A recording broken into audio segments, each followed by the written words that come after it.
7. There are A to K types of checks to be carried out. And I ask you a questions at the end of the lessons.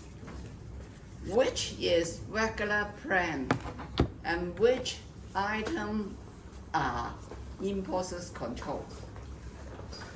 Regular plan means that you just need to plan out a annual plan. That means this type of check will be conducted maybe once or a few number of times per year. But for impulses control check, that means you should include the check every time you analyze your samples, okay? So, which one is impulses control? Which one is regular plan? Anybody can give me some idea?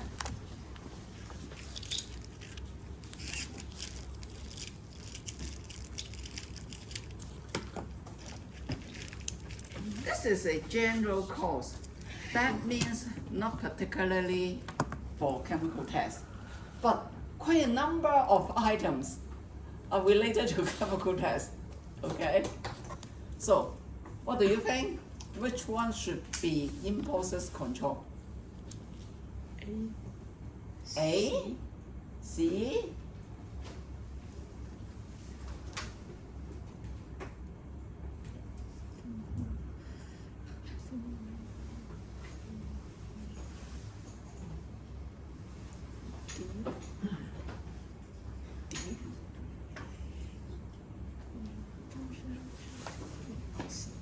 Or which one for sure is regular plan only?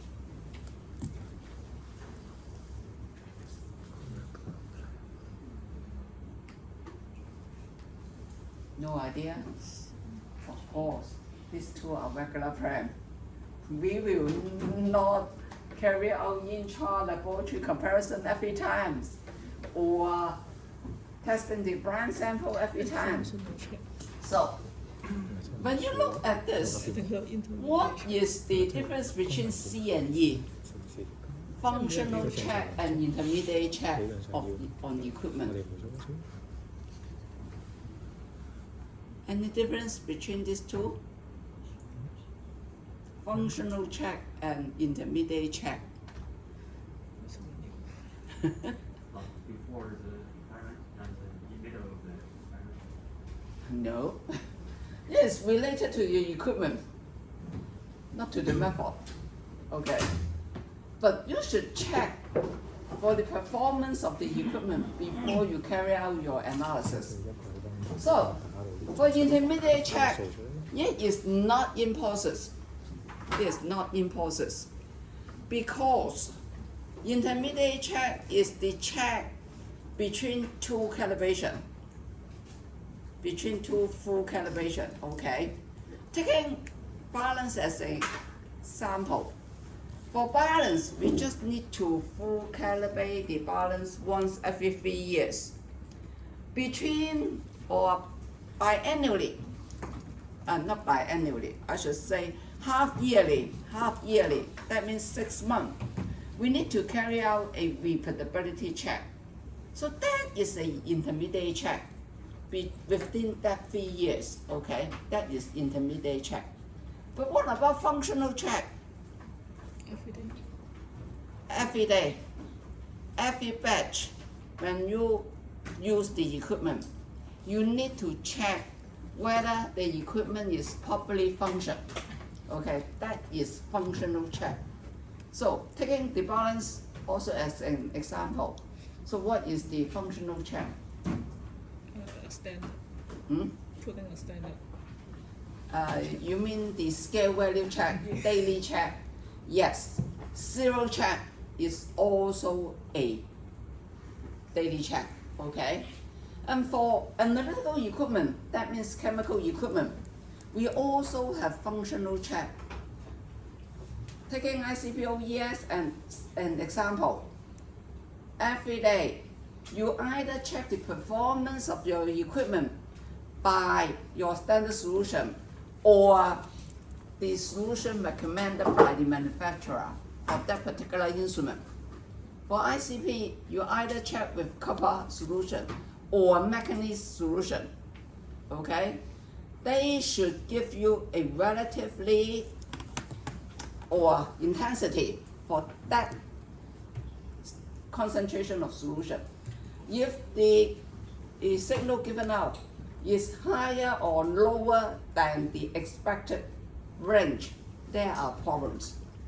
Don't think that, oh, whenever our signal is higher than previous, then it is good.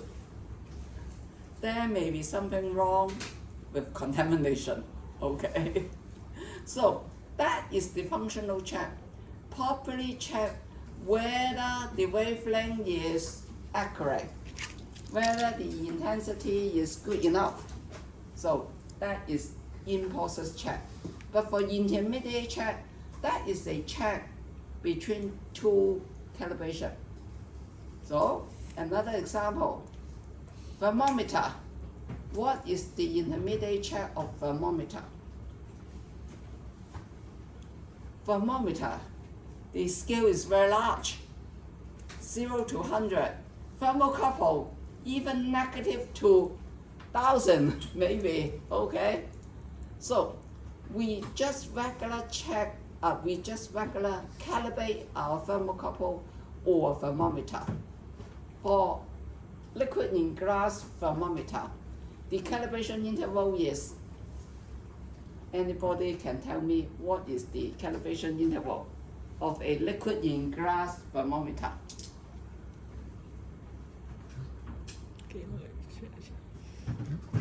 How long we should calibrate the full scale of a liquid in glass thermometer? That means alcohol, liquid in glass is alcohol or mercury, okay? That is liquid in glass. It is difficult to monitor the scale at the recalibration interval because the interval is 10 years. Unless you broke the thermometer, it will not change the scale. It will not change, okay? So only 10 years for that one, okay? So, but we have intermediate check.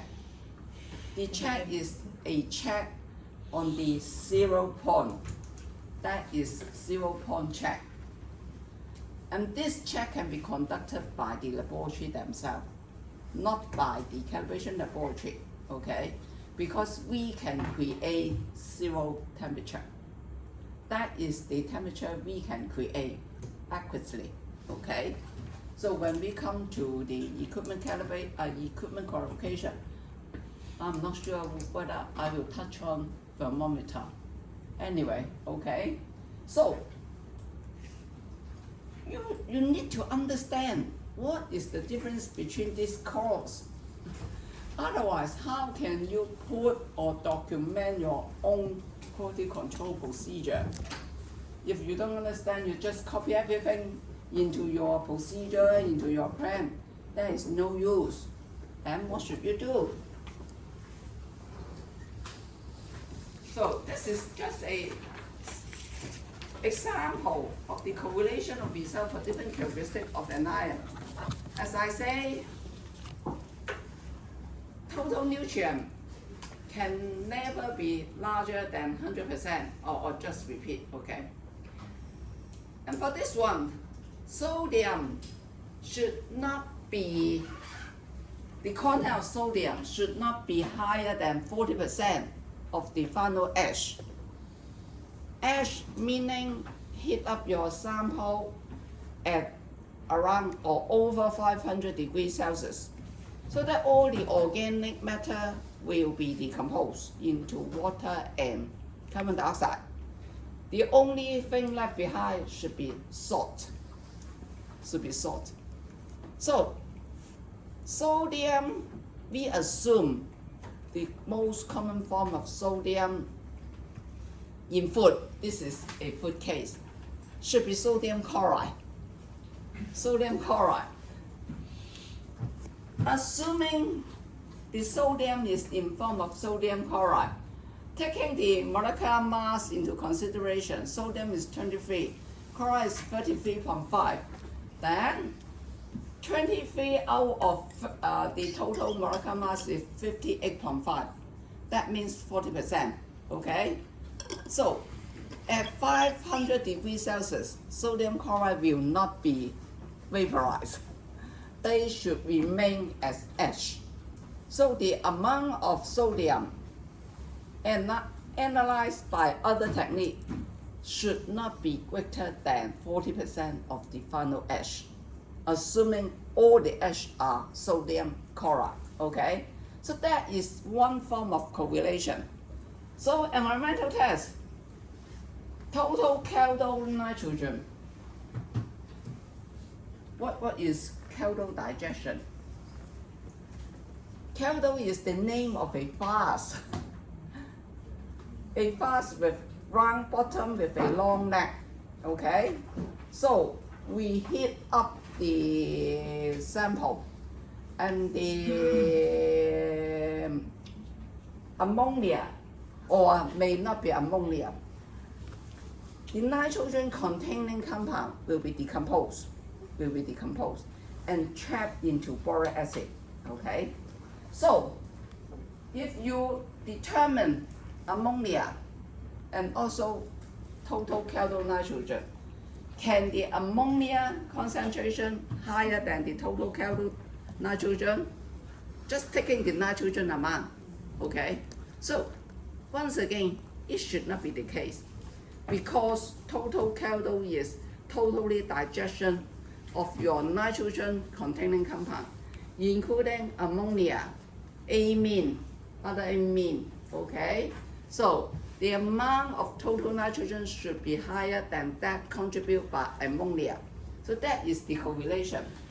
So total solid should be larger than total dissolved solid plus the total suspended solid.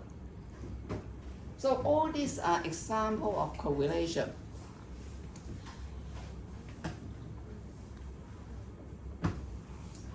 So according to ISO IEC 7025, there is the second cause, 7.72. That means 7.71 is your in-process strength, is your quality control plan. 7.72 is inter-laboratory comparison. All laboratories must monitor their performance by comparison with results of other laboratories whenever possible and appropriate. Of course, you are the first one that you cannot find another laboratory to compare your result. So this monitoring shall be planned and reviewed and included but not limited to participation in proficiency testing or inter-laboratory comparison, okay?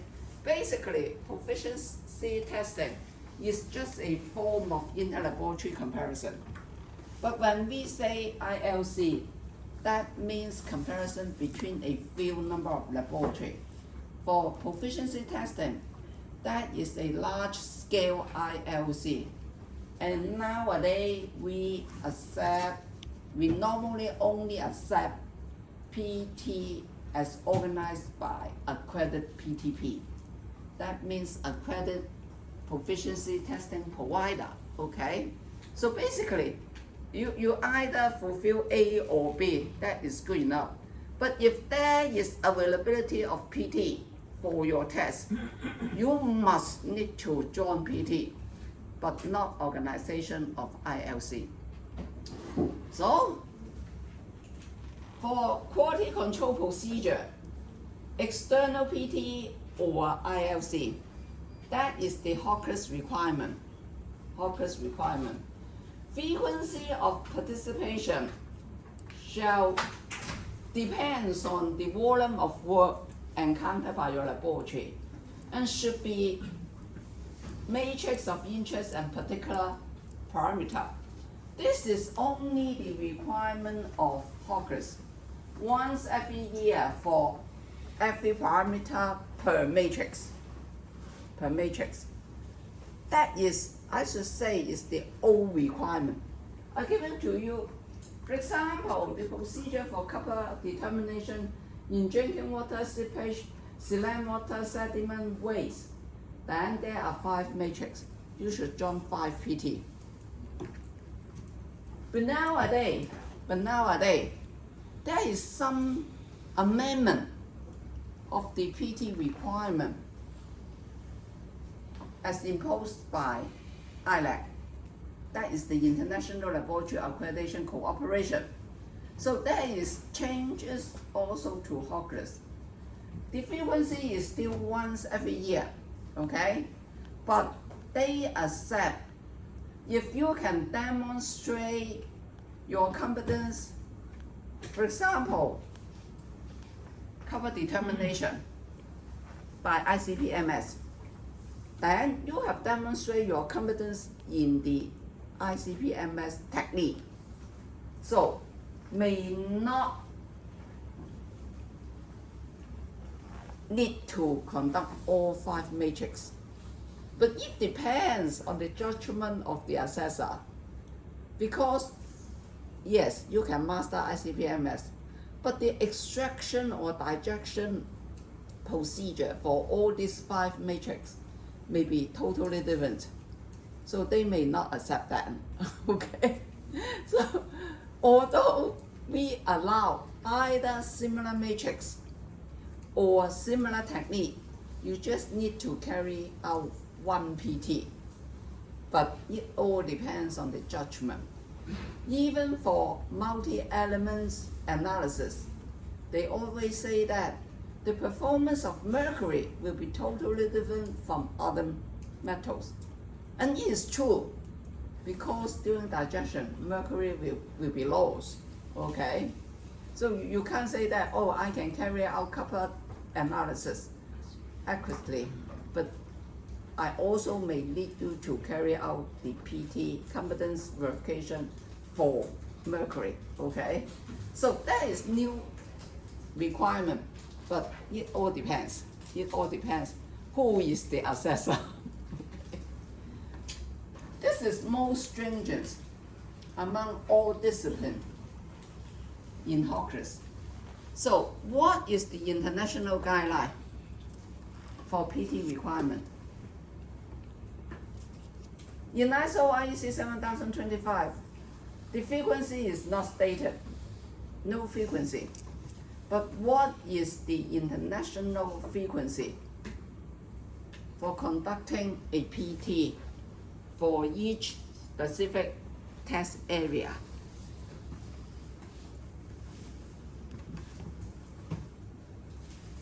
International guideline is once every 4 years for each test area. But for chemical tests,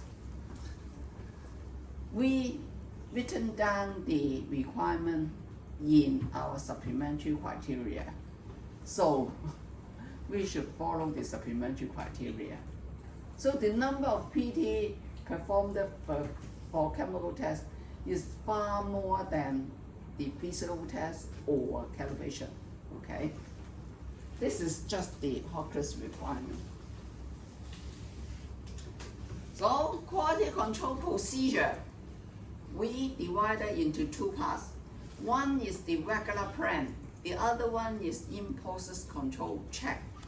So which are considered as regular plan?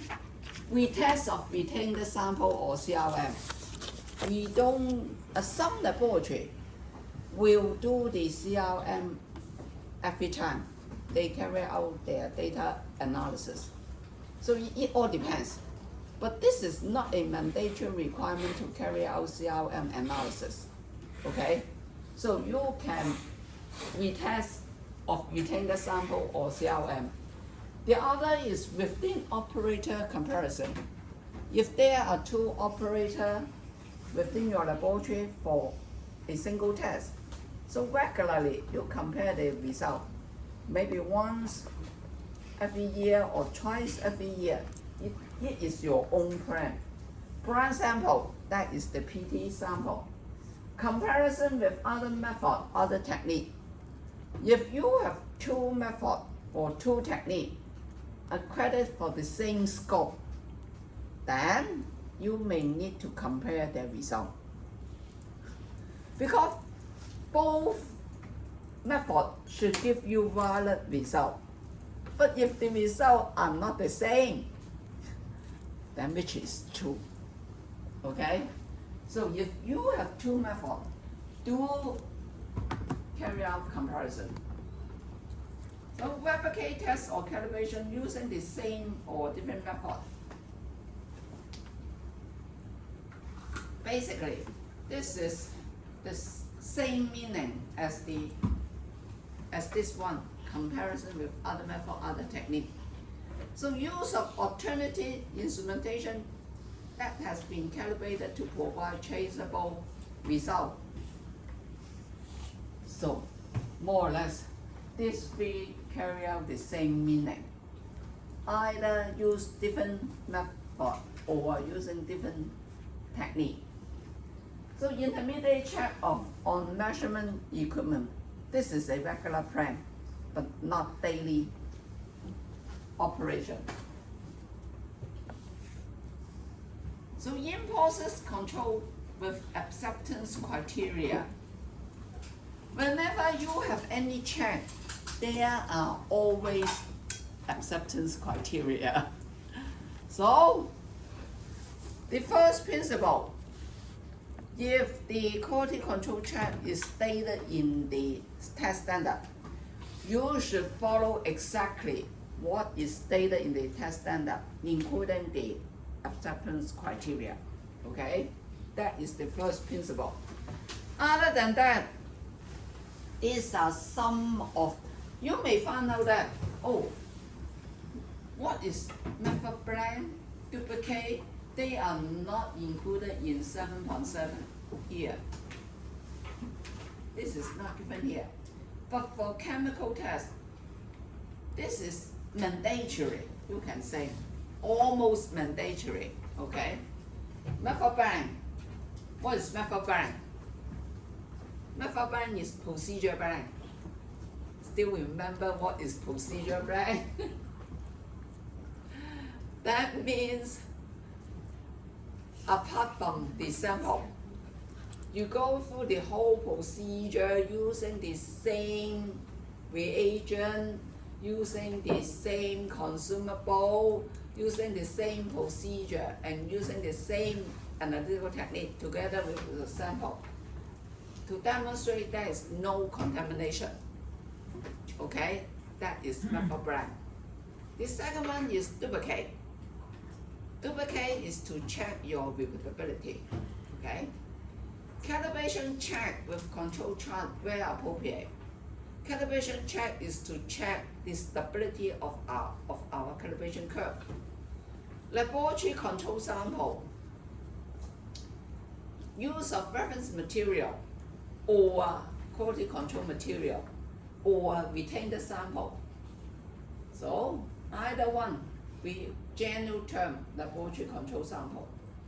Functional check of measuring and testing equipment. So only to see whether the equipment is properly functioned, okay? Correlation of result for different characteristics of an ion. So every time you should compare the result of different parameters of an ion if they have correlation. Review of reported result, of course you should review the result before final report. We have an additional requirement, monitoring of critical parameters. That is not given in ISO IEC 7025, and we will cover that. What is the meaning of critical parameter? Okay? So, also statistical monitoring of quality control data is control chart. Control chart. We need to plot control chart for chemical tests. Okay, so that is the in-process control plan. And I will concentrate on the in-process control plan instead of the regular plan. Because the regular plan for PT that is not organized by you, you join the PT. You just carry out the analysis as normal sample. So all this, just follow the procedure. Let's see what is the requirement of all these. Method plan, calibration check, duplicate, laboratory control sample, okay? So let's see the HOCLAS requirement. So for HOCLAS supplementary requirement 6, 20, and 37 on calibration, at least 3 standard excluding blank, range to cover the concentration of test sample, lower standard at the method reporting limit, correlation coefficient to be at least 0.995. So basically, this has been covered up to here. This has been covered in the initial method validation. So additional, there is one requirement. Regular midpoint check, minimum 5% frequency with established acceptance criteria. So what was the meaning of regular midpoint check? What is midpoint? Of the calibration curve. Yes, the middle concentration of your calibration curve. Because the middle concentration of the midpoint is the most accurate point. If there is anything wrong with the midpoint, that means your calibration curve is invalid, okay? And then frequency is 5%. That means 1 out of 20. So it all depends how you count. Whether we include the midpoint check as 1 point. So every 19 sample, then 1 midpoint check, and then another 19 sample, and then 1 midpoint check, okay?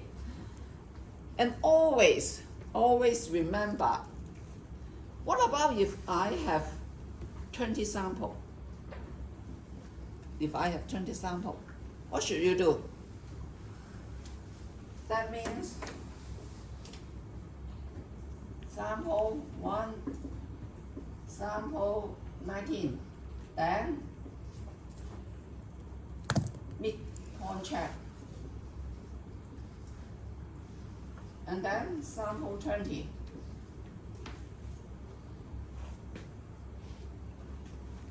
The frequency is 5%, okay? After sample 20, stop our analysis.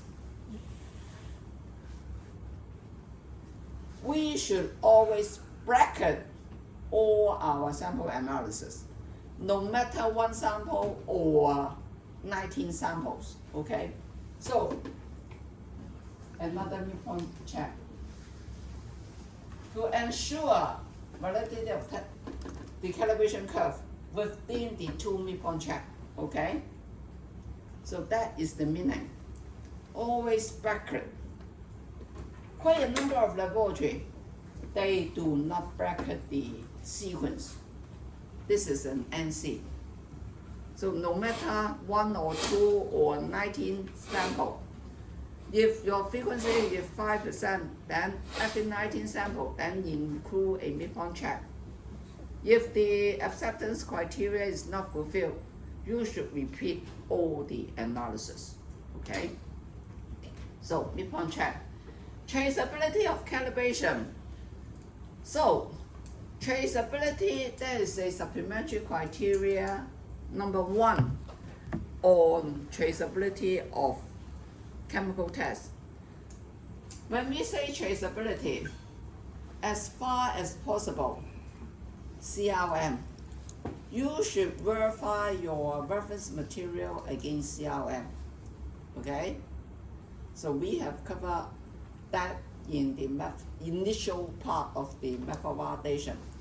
So what about if we don't have any CRM? Nowadays, we do have many CRM because we have accredited quite a number of RMP, that is the reference material provider. So traceability for chemical test is not to SI, mostly to the result is traceable to CRM, okay? But that is expensive. That is expensive. So instead of comparing our signal with the CRM, we always compare the signal of our RM, okay? Reference material, that is much cheaper. And then this should be verified. This is verification. To prove that to prove the purity of your reference material, you either can directly traceable to CRM or indirectly to reference material, which compare with the CRM. So we also have covered this part, the CRM and RM, okay? So if that is not present, then what should we do?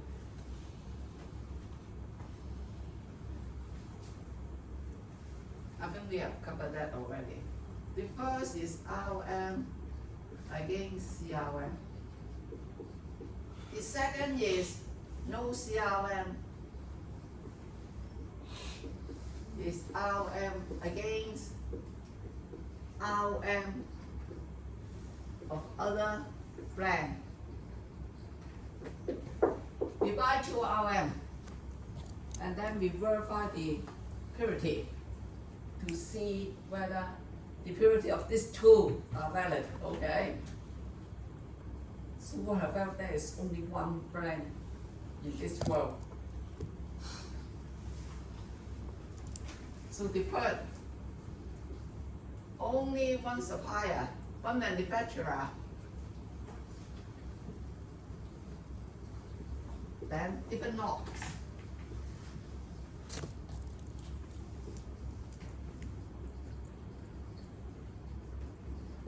To ensure different batch of your reference material can always produce constant purity, okay? So that is the sequence. If there is CRM, then CRM. So if no CRM, 2 different brands. If only one manufacturer, different knobs of RM. But you can say that basically for the second and third, we don't have any direct traceability. Okay. So that is traceability.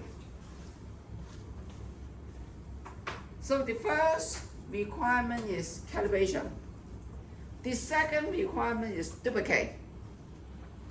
I should say the first quality control check is calibration check. The second one is duplicate. So duplicate, what is the requirement? Once again, once every 20 samples, or one batch of sample, or one type of matrix, whichever is the less, okay? That means if we have 5 matrix, just like the sediment, soil, okay, and water, 5 matrix, even the total number is 20, but each matrix only 4 samples, you still need to have 5 duplicates. That is the meaning, okay? That is the meaning. So if your batch, what about if I just have 1 sample that day? Sorry, you still need to carry out all the quality control check. So the number of quality control check will be far more than the actual number of samples, okay? This will be a waste of time and effort and resources. So normally, a commercial laboratory will group the samples together unless the sample needs to be analyzed immediately, okay? So, for duplicate, what is the preferred operation for duplicate?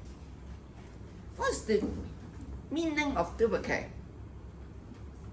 What do we want to check when we carry out duplicate? Repeatability.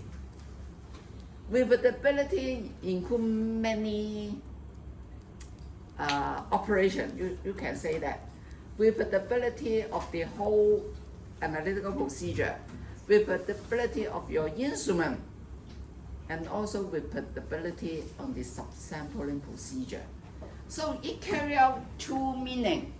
One is effective variation in subsampling procedure, homogeneity of the test portion, and also the within batch precision over your whole analytical range. So if your sample is positive sample, that means your sample contains the analyte, then you should carry out duplicate on true sample. By comparison the result of two duplicate, then you will know whether your method is good enough in getting a homogeneous test portion and whether the operator is skillful enough to repeat the test, okay? So if there are far difference between the two results, it may due to the skill of the operator, or it may due to inappropriate subsampling procedure. Okay? So what is the meaning of duplicate?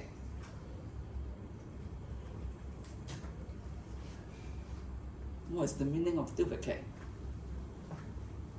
In your sense, what is duplicate? Hmm? The same sample, of course, the same sample. You should carry out the same sample analysis starting from subsampling to the end, okay? But not after extraction, you repeat injection. That is not duplicate. That is just replicate injection. So differentiate the two. Some laboratories just say that duplicate, just repeat injection. Of course, their duplicate will be very good, but that is not true duplicate, okay? When we say duplicate, starting from your laboratory sample, going through the subsampling procedure and the whole procedure till the end, getting the result, that is true duplicate. But what about if your sample is always negative? For safety test, it is true. Our result is always negative because we don't expect the sample to contain the contaminant. As a safety measure, we just want to monitor whether that is good enough or not. Then, what is the purpose of carrying out the duplicate? We always get zero result or less than the reporting limit result. That is not a good or appropriate check on the repeatability or subsampling. So what do we do?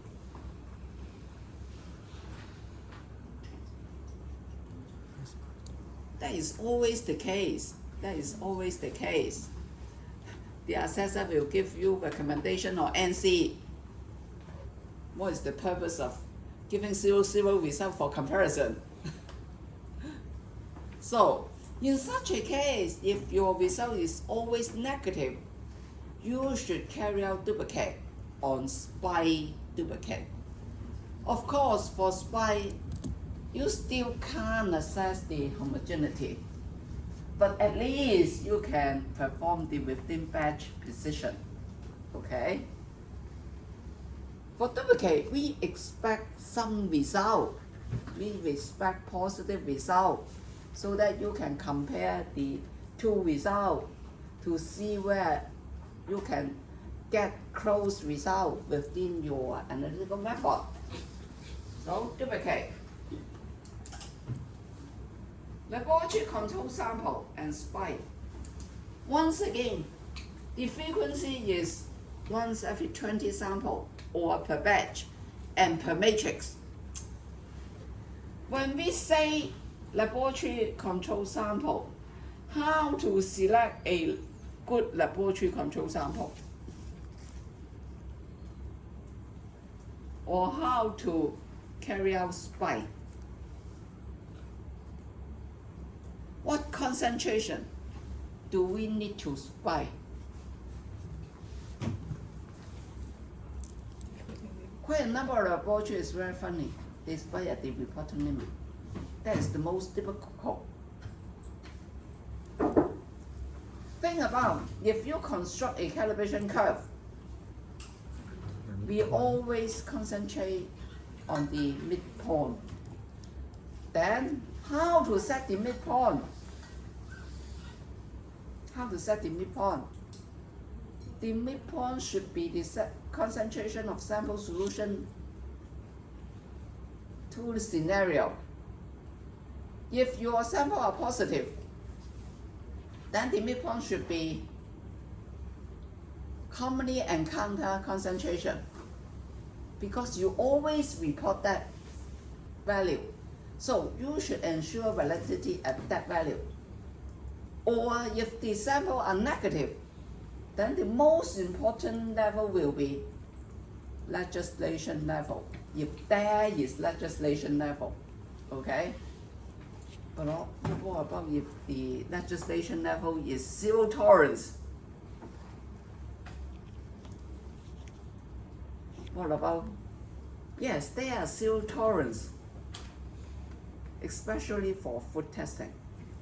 That means the use of such pesticides or drugs are prohibited in particular matrix.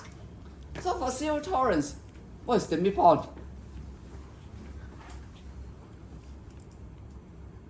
Zero? No, for calibration curve, the midpoint is zero. Everything will be zero. Okay. So in such a case, that means the midpoint is not so important. The reporting limit is important.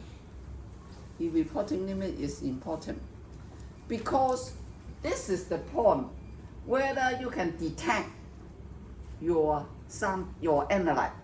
Once you can detect, then this is a failed sample. So in such a case, we will carry out the SPY at the reporting limit. So that is the only case that we SPY at the reporting limit. Okay? So always thinking of the purpose, then you can understand, but not just doing everything mechanically, just like a robot. Okay? So regarding SPY, I always give NC to the laboratory. In the pulmonary concentration, another NC is the volume of SPY effect. This is not a SPY, basically. When I go to assessment, this is the digestion fast, okay? So they add 0.5 gram of the sample, solid sample, into the digestion fast. And then they add 10 ml of the acid for elemental analysis. 10 ml of acid, okay? Before going to digestion, they add 1 to 2 ml of acid, 1 to 2 ml of the standard solution into the digestion fast. Do you think that this is a SPY? When we say SPY, we want to simulate the analyte is present in your matrix, okay? So the principle is the amount of SPY shall not alter the matrix, shall not alter the matrix of the sample. If this is in sample in solid form, it should still be in solid form, okay? And you should allow some time for your SPY solution, that means your standard solution, to contact with your sample.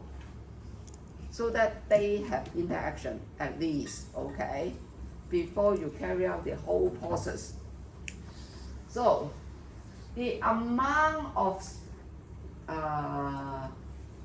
if I use 0.5 gram of sample, what is the maximum amount of liquid or standard solution we added to the sample?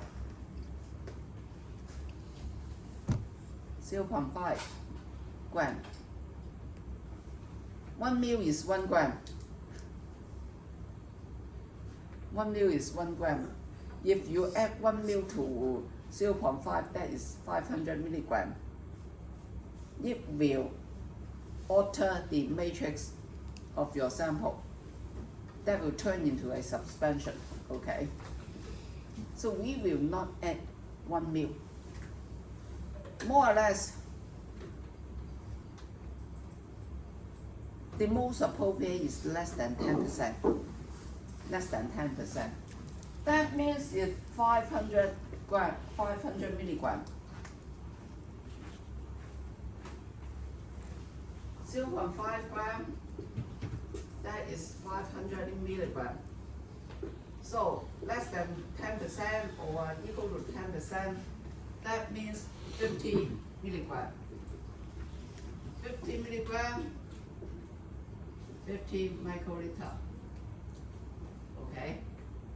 But sometimes when we consider 50 microliter is not so accurate, then we can add up to the maximum 100 microliter. That is 0.1 ml, okay? And that is 0.05 ml. If we use autopipette for acid, that is still valid. But for organic, may not be the case because organic solvent is always volatile. When you add 50 microliter of organic solvent containing your stannous analyte into your sample, there may be loss, okay? But as far as possible, 10%, the maximum is 20%, okay? That is the case. But what about the concentration added? So this SPICE study, as far as possible, different sample matrix, different sample types, to reflect whether your method is applicable to different sample type and sample matrix. So if your sample is pink sample, today I will SPICE a pink white in color. Tomorrow I will SPICE a pink with red color, and then green color, and then gray color. Because all this pink containing inorganic pigment, the color is due to inorganic pigment. It may affect the recovery of your final analyte, and also it may form precipitate with your analyte and give possible interference, either positive or negative interference. So you should demonstrate that the method is applicable to all types of pain if the recovery fall within your preset requirement, okay? So that is the case. Don't just say that, oh, this is the most easiest matrix. Then we always buy the easiest matrix. I heard a joke in government laboratory. This is a true case. My colleague told me that his subordinate tell him that, oh, I can't conduct the quality control check on recovery, on SPICE. But why? The SPICE is to choose sample. Or because the SPICE matrix is rice. They always keep a rice sample for SPICE. and that had been used up. So he just told his boss that, oh, I can't carry out the quality control check because the recovery may not be good for other matrix. Okay. But the purpose of check is to ensure no matter what sample type, we always get valid result. So do carry try for different sample type and sample matrix, okay? So method blank, once again, the frequency is per matrix and per 20 samples, okay? So we know that at least we have method blank, duplicate, spike, and laboratory control sample. 4 types of quality control check for chemical tests.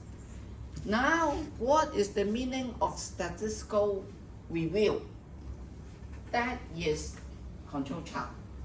So, control chart is introduced in 1931, almost 100 years.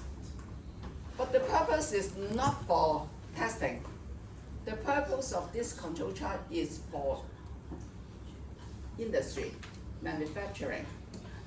Because in the old days, this is funny, we believe in handcraft instead of machine.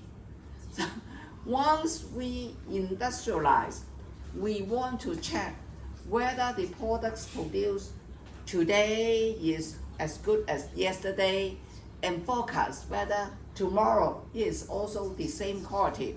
So we introduce control chart. So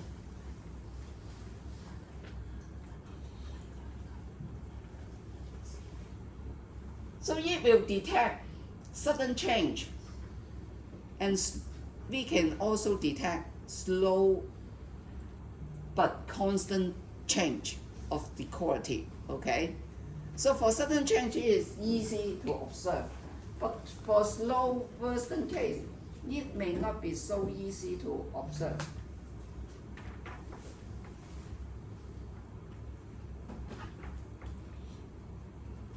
Okay.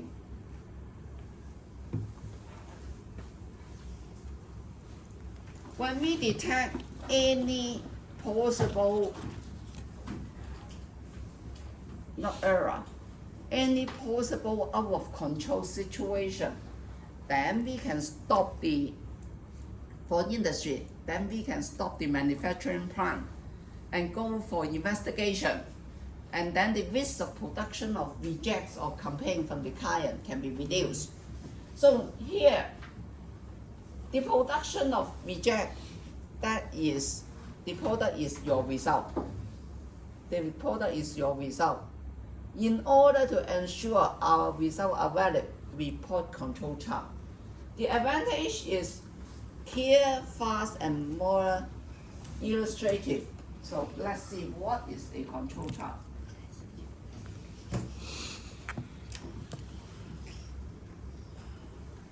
Within the control chart, we have the target value. That is the target value. We have the upper side and the lower side. For both upper and lower, we have warning limit, and then we have control limit, okay? So, when we plot control chart, everything should be randomized. That means just random. So if you conduct a duplicate, it should always be random. And the analytical procedure for analytical analysis, the sequence, normally for all the laboratory, their sequence is in this way. Sample 1, and then sample 1D.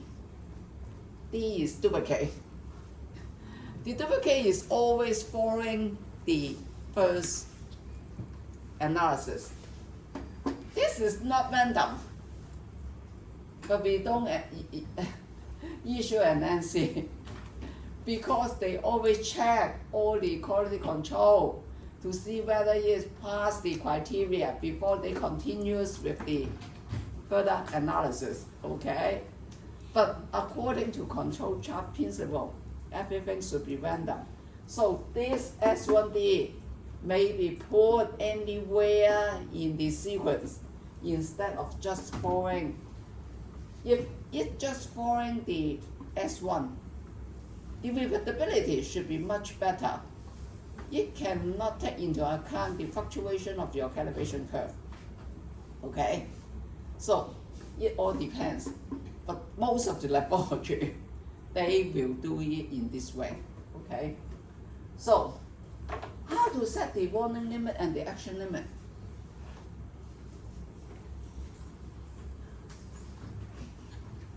How to set the warning limit? First of all, at least 20 data points. For this number of data points, it all depends on which international guideline you are following. Some of the guidelines specify 25. At least you have 25 data points before you can construct the control chart, okay? So, assume 20 data points is a normal distribution. 20. Of course, if you get far more, then it should be a normal distribution. So assume this is a normal distribution.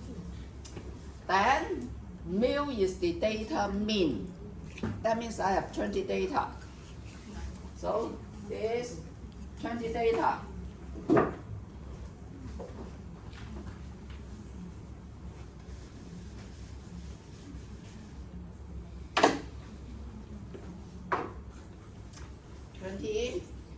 Then you have, this is not sample, laboratory control sample, maybe. Then you get the mean, okay? And then you have the LSD of this 20 samples. So if this is the normal distribution, still remember normal distribution, oh, never touch 0. The midpoint, that is laboratory control sample mean, is the mean, okay? And then 2SD, 2 sigma. But now we don't have sigma, we just have SD. This will contribute 95.5 or 95.45. Just round up to 95.5. Okay? That means out of 100 measurement, over 95% should fall within this range. Okay. So if you have any result beyond this range, then this may be an outlier. Okay? But the possibility, you still have 4.5%. They belongs to this population. So just warning, not out of control case. But if 3 sigma, then the probability will be 99.7%. That means out of 1,000, 997 times, it should be fall within that range.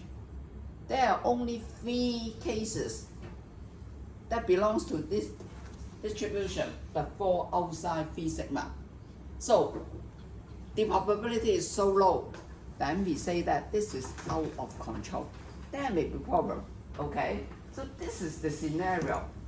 2 sigma is the warning limit, 3 sigma is the action limit. The probability is only 0.5 that a correct measurement is outside the action limit, okay? So you should take investigation and see whether there is any problem. Check for error. So 1 out of 20 measurement, that is the warning limit. So warning only. So types of control chart. Which quality control chart do we need to plot control chart?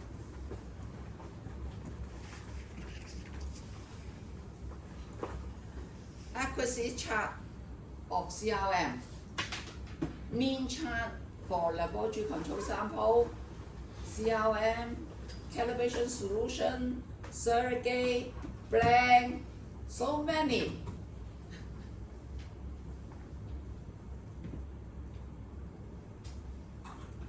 And recovery for spike.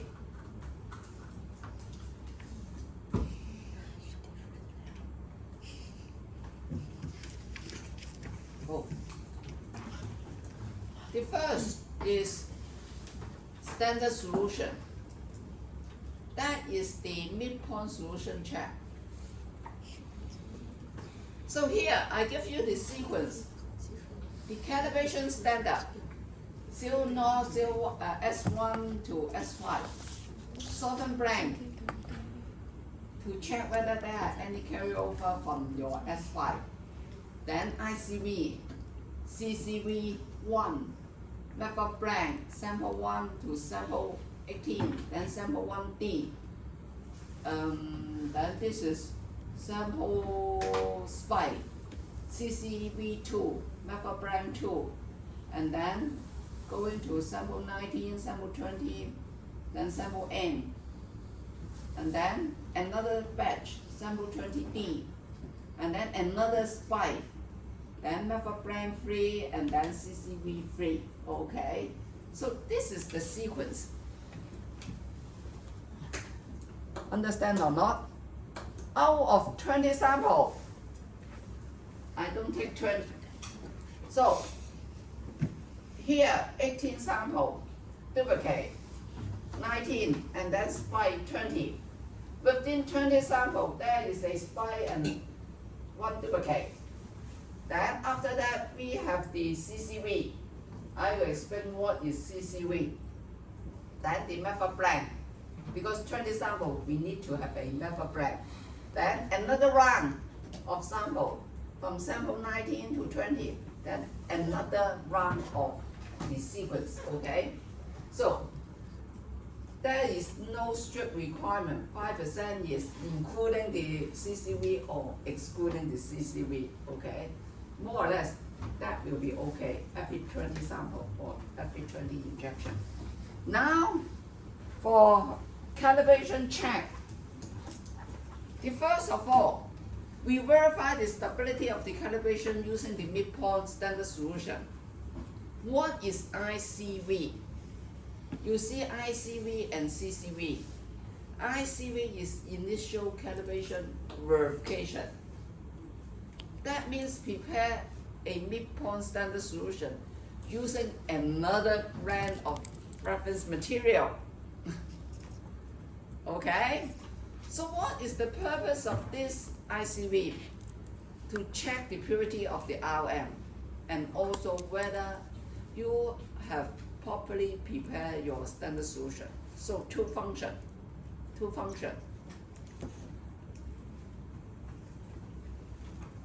That means if your calibration solution is from intermediate or stock, by using another standard solution, you can check whether there is any loss of solvent or deterioration or loss of your analyte, okay?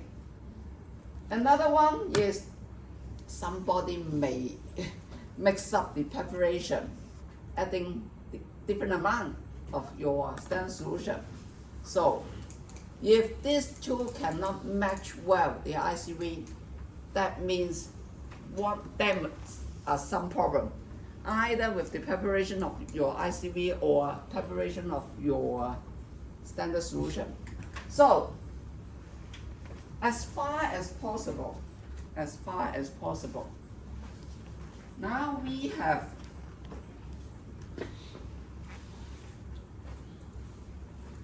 must have two RM, CRM, or two RM, okay? Prepare your stock solution of CRM or RM at different time, okay? So if your RM, you have a RM stock and then you have the RM intermediate, and then going to your calibration solution.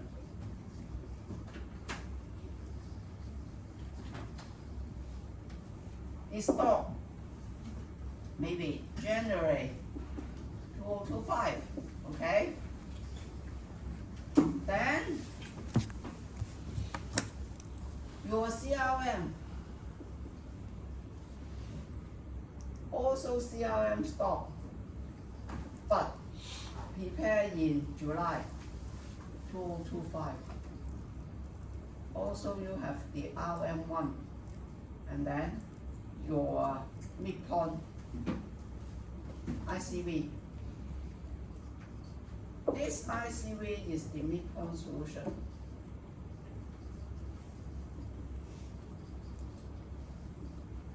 For example, if 0, 1, 2, 3, 4, 5, the concentration is 0, maybe this is 1, 3, 5, 7, 10. Then the midpoint will be 5. For this midpoint solution, the concentration will also be 5 mg per liter. Okay. That is the meaning of midpoint. Okay. If the time of preparation of the two is not the same, the case of parallel degradation is unlikely. That means if then this you have prepared calibration curve.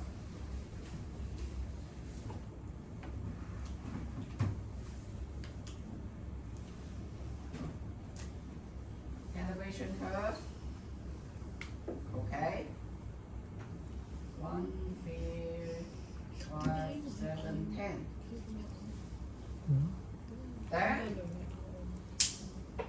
your ICV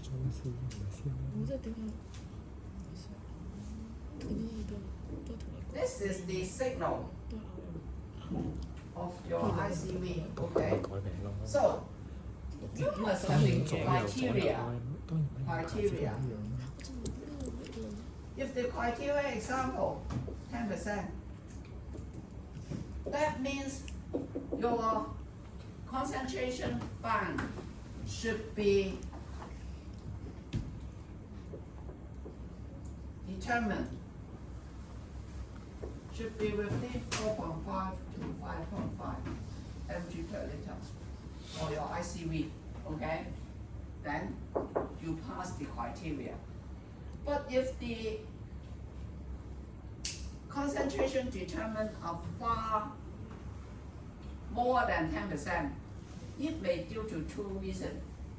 Either your stock solution of your RM decompose, or when you prepare the standard solution or the intermediate solution, you make something wrong. Okay, so two reasons. So that is the function of the ICV, two purpose. Then after that, you will have the CCV. What is CCV? The whole definition of CCV is continuous calibration verification. Continuous calibration verification. You use the same midpoint solution. That means you use this solution regularly to inject back into your system to see whether you get back 5 mg per liter. Once again, the criteria is also 10%. Okay? The criteria is also 10%. So the ICV is to check the preparation of your standard solution. CCV is to ensure the stability of your equipment. So the function is different. So monitor stability of the equipment and at the end of the batch to bracket sample in ensuring validity of test result. Okay? So for standard solution, we have two. One is ICV, the other one is CCV.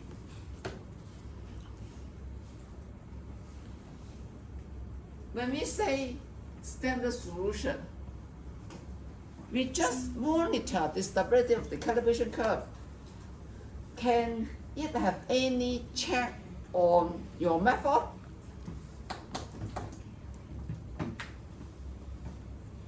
It is just standard solution. So no matter what matrix, it can't detect the inference, okay? Will it check the precision? A little bit on the equipment only, but not on the method, not on the method, okay? So, just need for establishment of calibration curve. So what about if we don't have any calibration curve? Do we need calibration check? For example, gravimetric method. No, titration. There is no midpoint check. Okay? So you can't say that, oh, midpoint check, calibration check is needed for all chemical analysis. Then true and false questions. Yes, if analytical method involving construction of calibration curve. No, if there is no calibration curve, such as gravimetric. Okay? So that is standard calibration solution. And there is a need of control chart for standard solution as specified by ISO IEC 7025. Basically, yeah, I do not impose such a requirement on the laboratory. You should check the stability of your instrument, but control chart is no use. So, for control chart, what do you think? How to construct the control chart of standard solution? Midpoint, the control chart, how to construct a midpoint. Standard solution, only for standard solution. For this issue, I argue and explain more than an hour with a laboratory in mainland. They can't understand. They can't understand. They got control chart, but just that they can't understand what is the purpose. I hope that you all can understand. They point in this way. Day 1, day 2, day 3, day n. And this is the target. Using that example, 5 mg per liter. Okay? Because the standard solution is 5, so they know that this is 5. And then day 1 here, day 2, day 3, okay? Okay. Any problem? Oh, you want the control limit and the okay. This is the warning limit, upper warning limit, and this is the lower warning limit. Okay. All fall within the upper and lower warning limit. Any problem?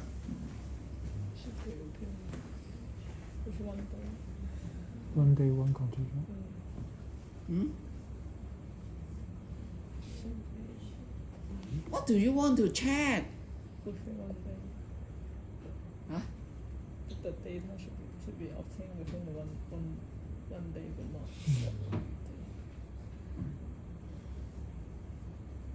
Percentage. For calibration check, we want to monitor the performance of the equipment.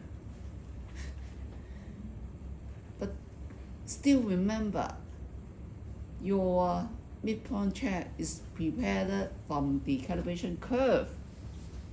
If there is any change in your calibration curve, the concentration detected of your calibration check is still the same. If there is a reduction of concentration of your calibration curve or your intermediate solution, the whole calibration curve, this loop, will be smaller because you only assign a concentration for your standard solution. There is a loss in intensity, okay? But you are quantifying the standard solution against your own intermediate solution. You still get a good control chart, but there is no meaning.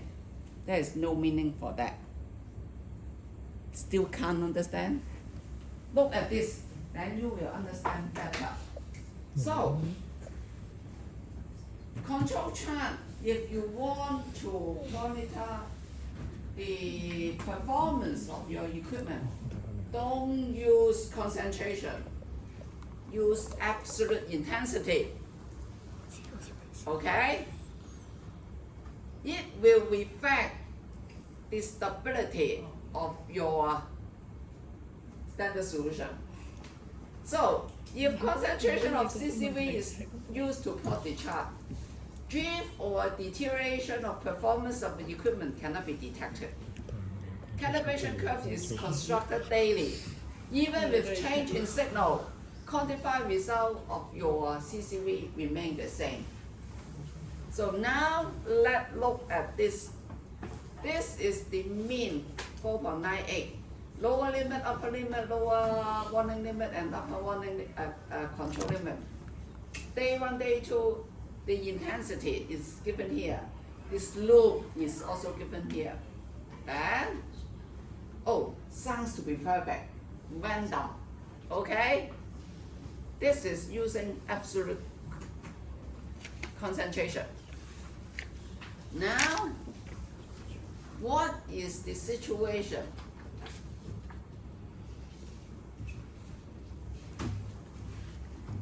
What do you see?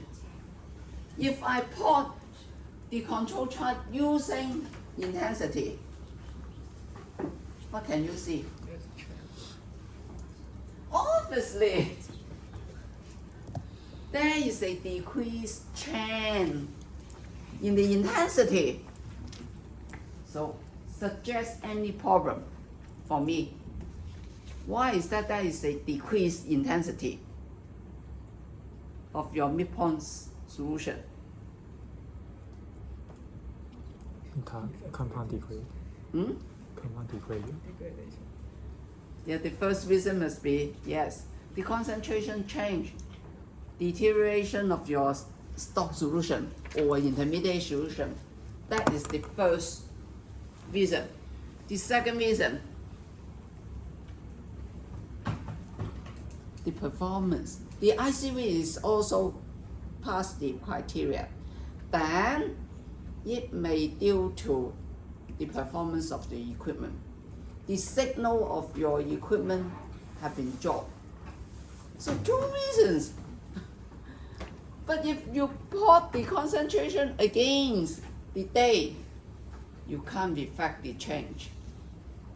Even with drop in signal, because you fit in that calibration curve, you still can quantify the same result. Get the meaning? Still can't get the meaning. That's why I explained for over an hour, but still the laboratory staff can't understand. So maybe give you some figures. It is easier to understand. Just create some data for you.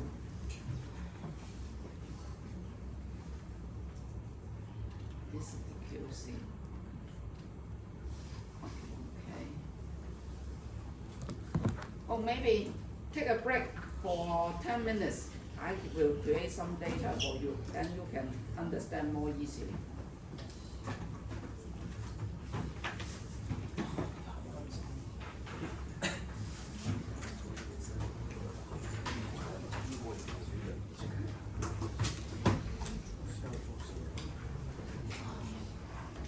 我哋真係靈異冇教過可以每一 day 都係一個地圖，全部都係同一 set 嘅喎。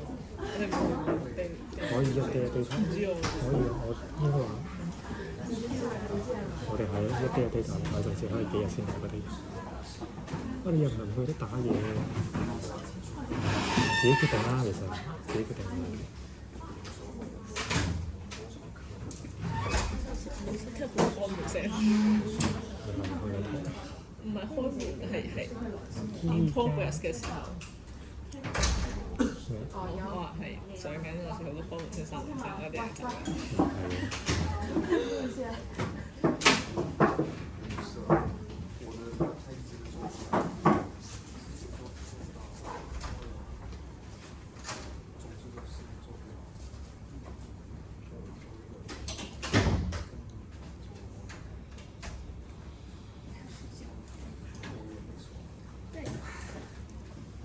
你可以問我的。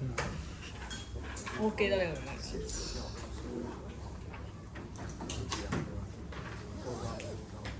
你嘅出嚟。我冇暫時唔睇。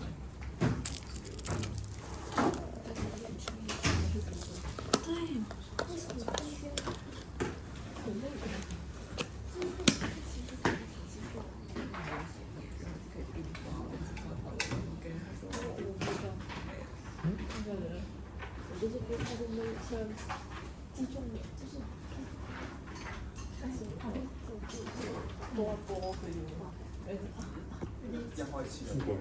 嘢啊？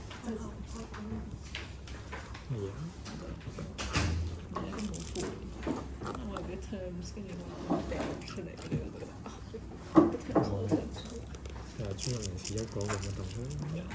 我覺得。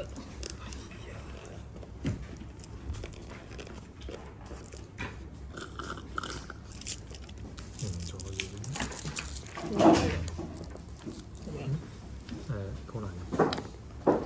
音樂咁喎，睇唔出係男人。唔係咯，唔可以 expect 佢同普通奶茶一樣你可以去做嘅。 foodie，跟住就算啲嘢好難食，你都可以表現真定。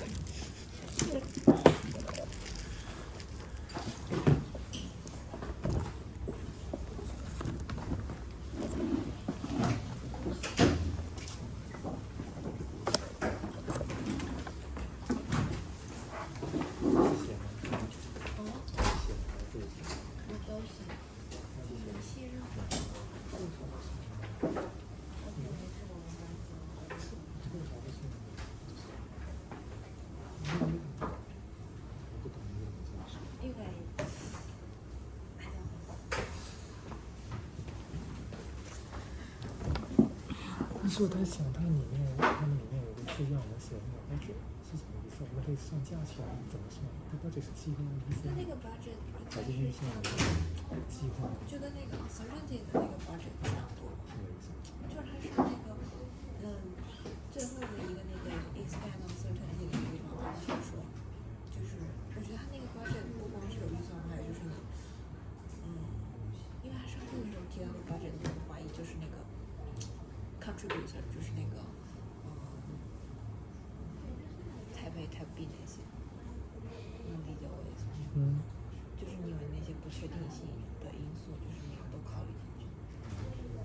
因为它那个 overboard，它最后你肯定实验室都是要考虑钱嘛，价格的问题，但是你能上哪去找这个钱的东那我西？觉得应该跟钱没有太大的关系。他上课提到那个 budget 是跟那个不确定性有关系。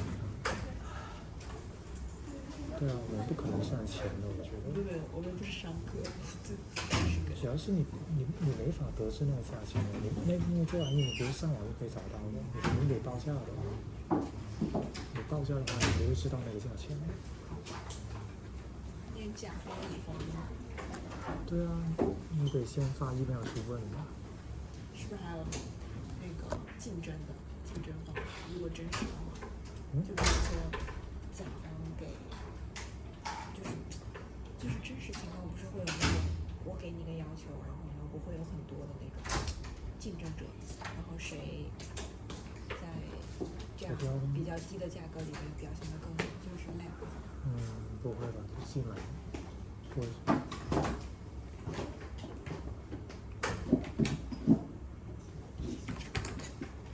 因为我实验室里面就有好几个品牌的机子，我很难想象他们都是投标得来的，应该是自己想买啥买啥吧。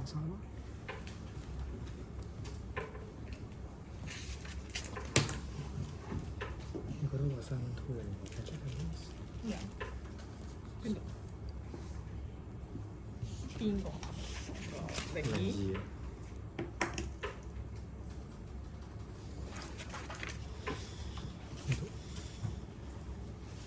唔知我就話睇咪 Eric 嗰 part，我先明佢講啲乜嘢。你問下啦。有預告，我想睇。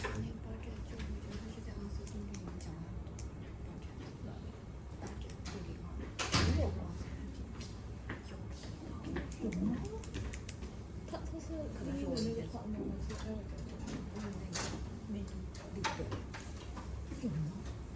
他有讲，但是我觉得，反正我的理解就是他的 budget 和不确定。我是觉得当 Eric 的那个部分会不会就是出来的是那个应该但是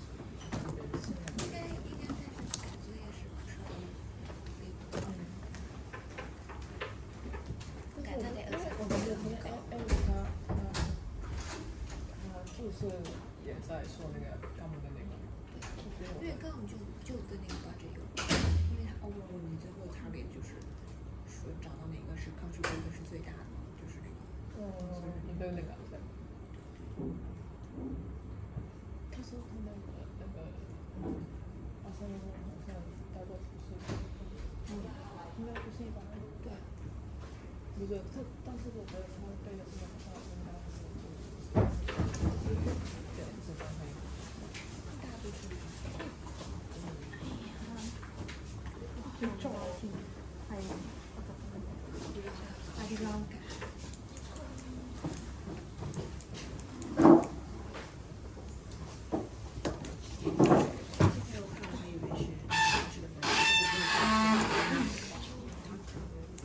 可是他会不会给？不知道，因为他也没有，他也不会给那个。但是如果大家考虑就是他好像有提到一个，就是如果大家考虑说他会给考那个就给或者是所谓的。对啊，你之后都不会再。对，这就是计算的问题。对。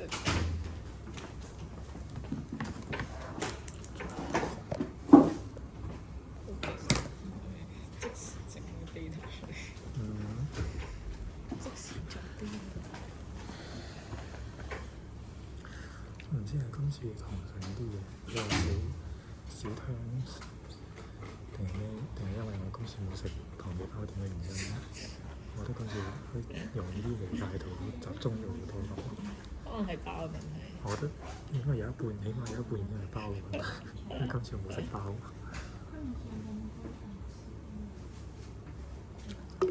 然之後先瞓半個鐘，然後先醒到。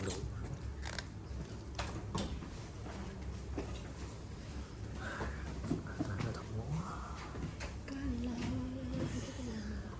當咖啡，但係呢杯奶茶原來熱量唔低。我啱啱驟眼睇以為奶茶47卡路里 OK 喎，跟住啱啱望係佢有100 gram， 杯有400 gram， 一杯有86卡路里，加埋嗰兩條嘢，加埋360卡路里左右，差唔多2個叉燒包。唔得啦，我睇到200啦都。好多話。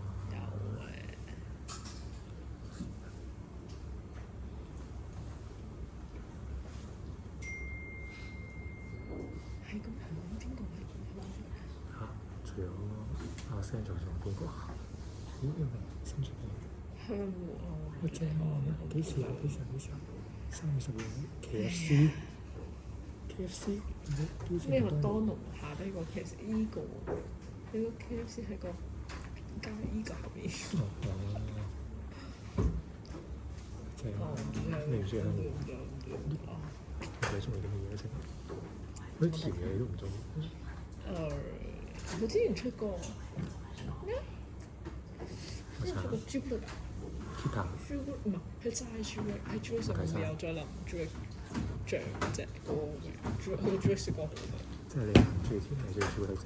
嗰個甜到爆喎！我唔中意嗰個開心果啦，即係我本身開心果都冇壓力，跟住佢最近出嗰啲，佢最近出咩士多啤梨好啦，其實哇香精味啊！都係㗎啦，水果類嘅全部都係香精嚟㗎。榴蓮我唔受，即係我冇話去到嗰啲狂熱嗰啲啦，即係嗰啲比較好食。我同你講嗰段時間，我完全唔覺得食麥當勞。因為佢有啲冇甜品嗰啲嚟㗎嘛。冇有麥當勞冇甜品功能嘅咩？咩嗰個榴蓮一定要甜品功能先有咯。我明啊，我知啊，但係會有麥當勞冇甜品功能咩？有啊，我屋企樓下冇。變真係全部都有嘅喎。大間嗰時啊，細間。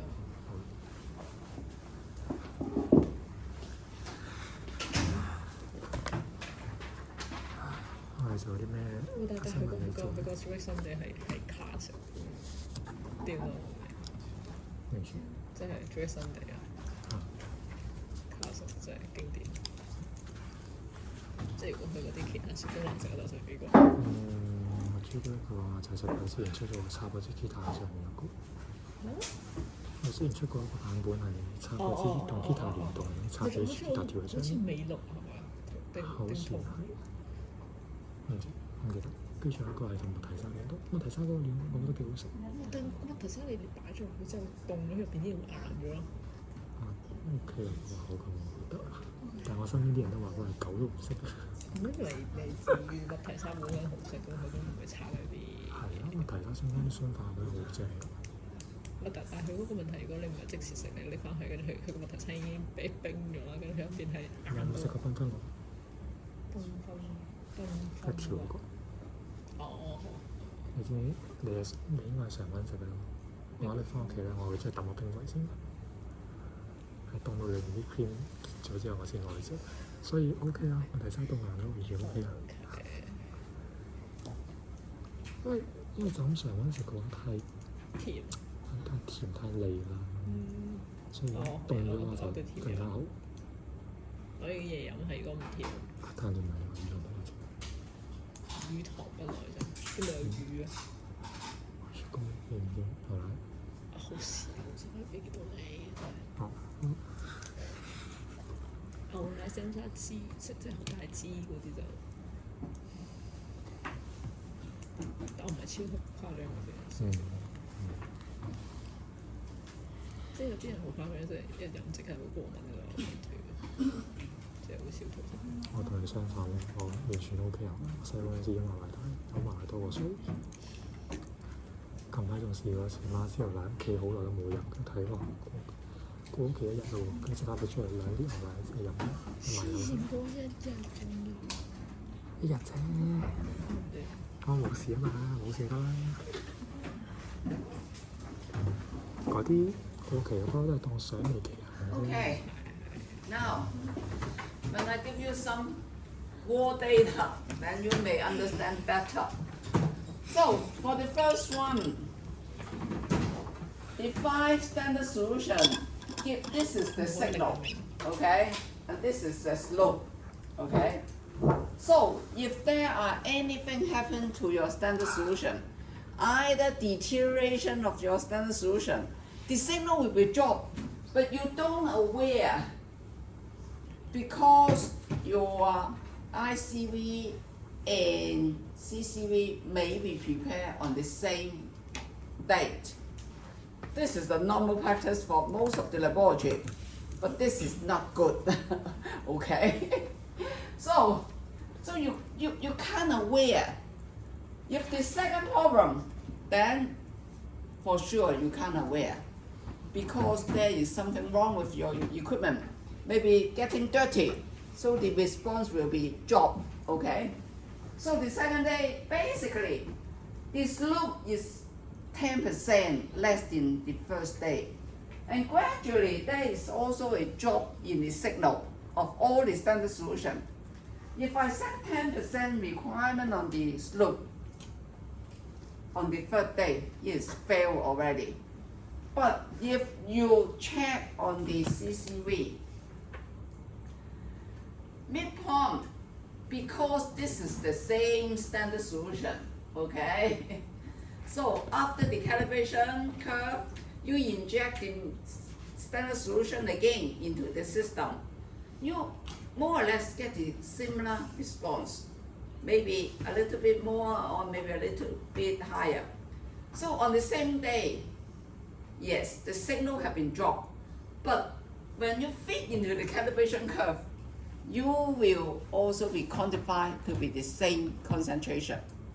Still pass, the result is this deviation is still less than 10% because the calibration curve, there is a drop in signal in your calibration curve, and also there is a drop in signal of your CCV. So the same concentration will be quantified. So when you plot concentration against state, there is no use at all. Always plot intensity, absolute intensity, so that it can reflect the actual condition of your equipment. So questions. What about if I use internal standard? What should you plot? Internal standard is a plot of concentration, a ratio against concentration. So what do you plot? concentration. For internal standard, the signal, you can, I have told you that absolute concentration is invalid. So this is also a actual case during assessment. They plot ratio against state.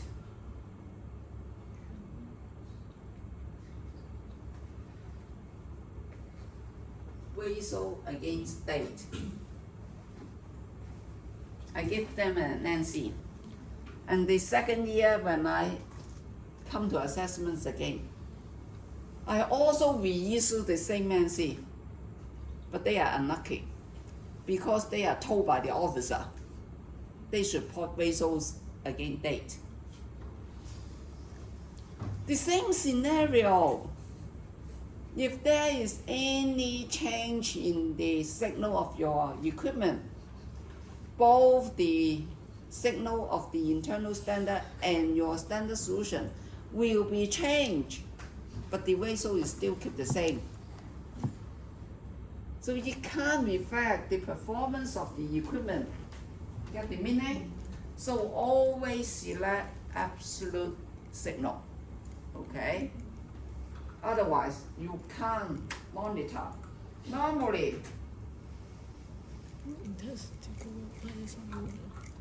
for most of the laboratory, they will plot the control chart using the previous 3-month data. 3-month data. And I don't think you can have one limit, but the out of control situation may not be applied for this calibration check, okay? We haven't come to the out of control situation, but it may not be applied, okay? So we will talk about it. So I will send to you this Excel after finishing all the material. So no need to copy or take photos.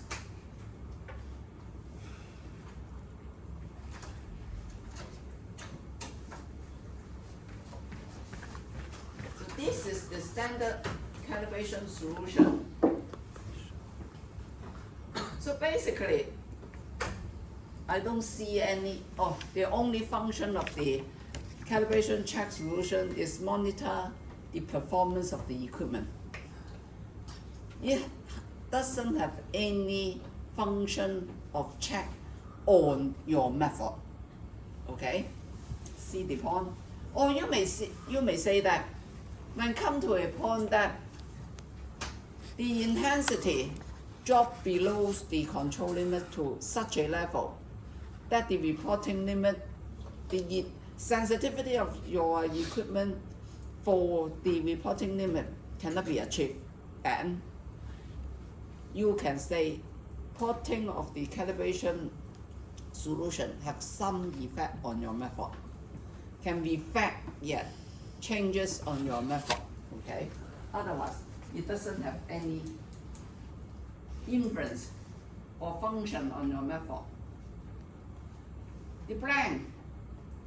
So, the procedure of method blank is the sample which do not contain the analyte. What is the function of the blank? To detect error due to change in reagent, new batches of reagent, any carryover error, or drift of apparatus parameter. So it all concerned with your setup, all the consumables, reagent, and apparatus used for your whole method, okay? So the blend value also at the start and end of the batch analysis allow identify of some systematical chain. What is the meaning? For some of the laboratory, they don't include the method blend at the end of the batches.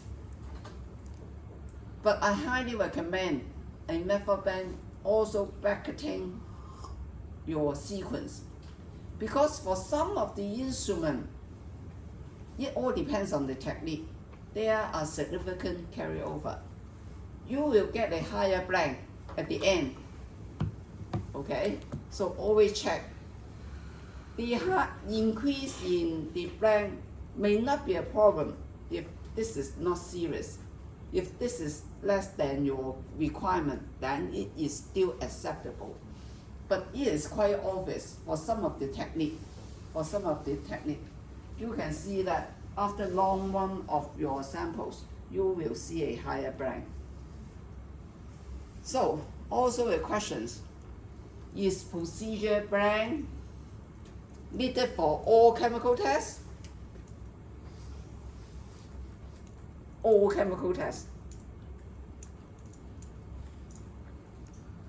Illustrate your answer, giving me examples.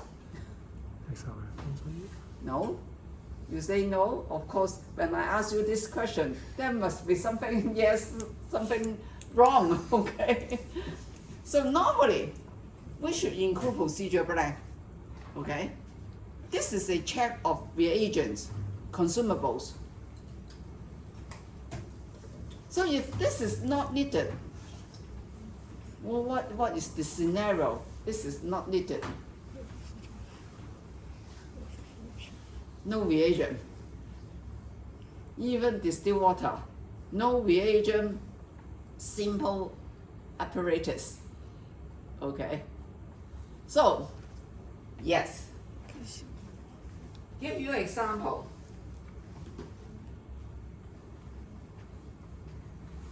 Needed for all analysis when reagent including water is needed. No need for analysis without any reagent. Example, moisture. You just put your sample into a aluminum dish or a porcelain dish, okay? And then go to the oven. Do you add anything to your sample? No. So what is the procedure blank? Of course, you still can include a procedure blank, an empty dish, to ensure no contamination from your oven or environment.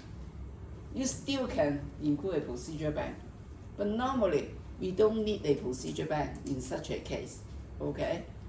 So, if you don't use any critical consumables or reagent, then procedure bank is not needed. Okay.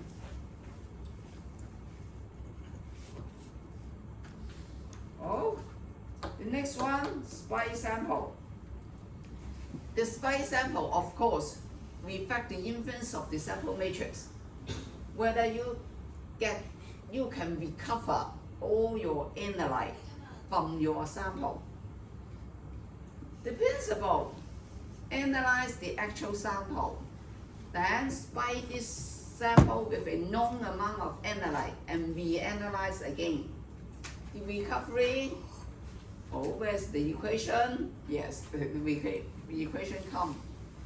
The concentration found in the spike minus the concentration of the unspiked sample and over the amount spiked multiplied by 100%, okay? So, the recovery rate, if the target is 80%, so we still cannot correct the systematic error because this is quite constant. It just can detect the influence of the sample matrix. So some spike analyte, the analyte may be bound differently to the sample matrix. Better recovery for the spike, limited check for trueness. What is the meaning?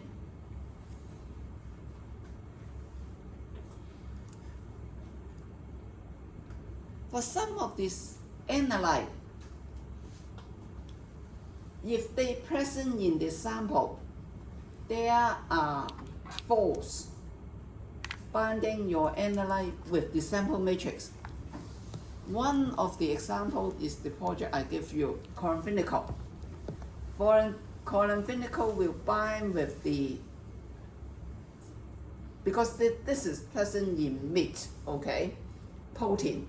It will bind with the protein. So, if you directly spike chloramphenicol in the sample matrix, basically there is no binding force. We need to add an enzyme to break down the bonding, okay? So, the recovery of the intentionally added analyte may be higher than the positive sample. So that means you can only study the trueness by matrix CRM, but for spike, the recovery may be higher. Oh, that is the case, okay? So if there are different matrix, use different control chart. If your sample will be detected of two different levels, such as water and wastewater, we expect analyte in wastewater will be much higher than analyte in drinking water. So the spike level will be different. So you need two control chart, okay? That is the point.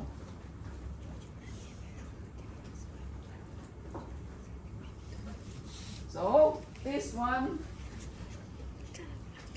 as far as possible, simulate the spike as true sample, allowing them to be present in contact with your matrix before the procedure, before extraction.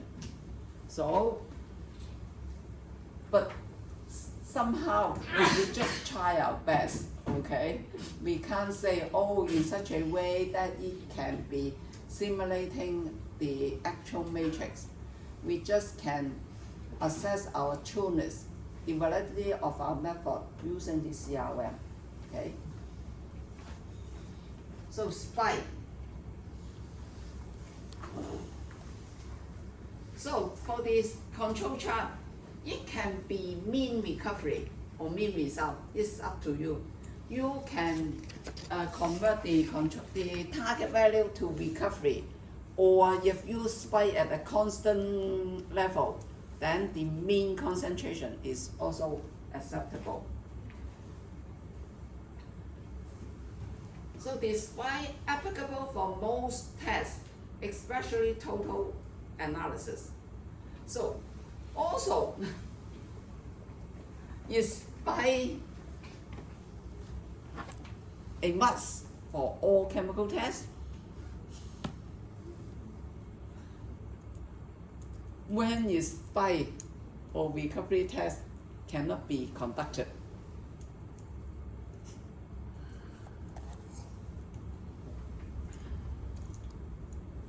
So basically for all the quality control check, there are always exceptions, okay? So for method blank, if we don't have any reagents, then we don't have any procedure bank. For recovery, although we are well aware of the analyte, but somehow we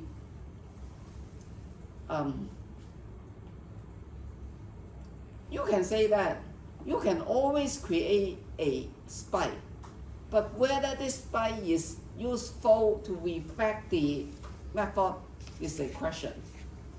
For example, empirical migration method.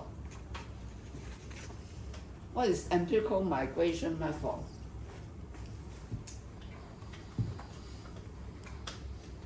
Assuming this is a mug, that is a cup, okay? When I add acetic acid to this mug, then 24 hours, then I will take out the solution and go to ICP or AA for analysis of sometimes 2 heavy metals and sometimes 4 heavy metals. It all depends on standard, cadmium and lead. So, can I mimic a SPI? Of course, you can add cadmium and lead into this mug, into this cup.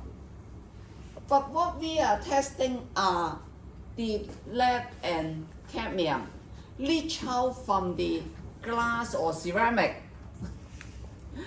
We are not adding the analyte to the ceramic, okay?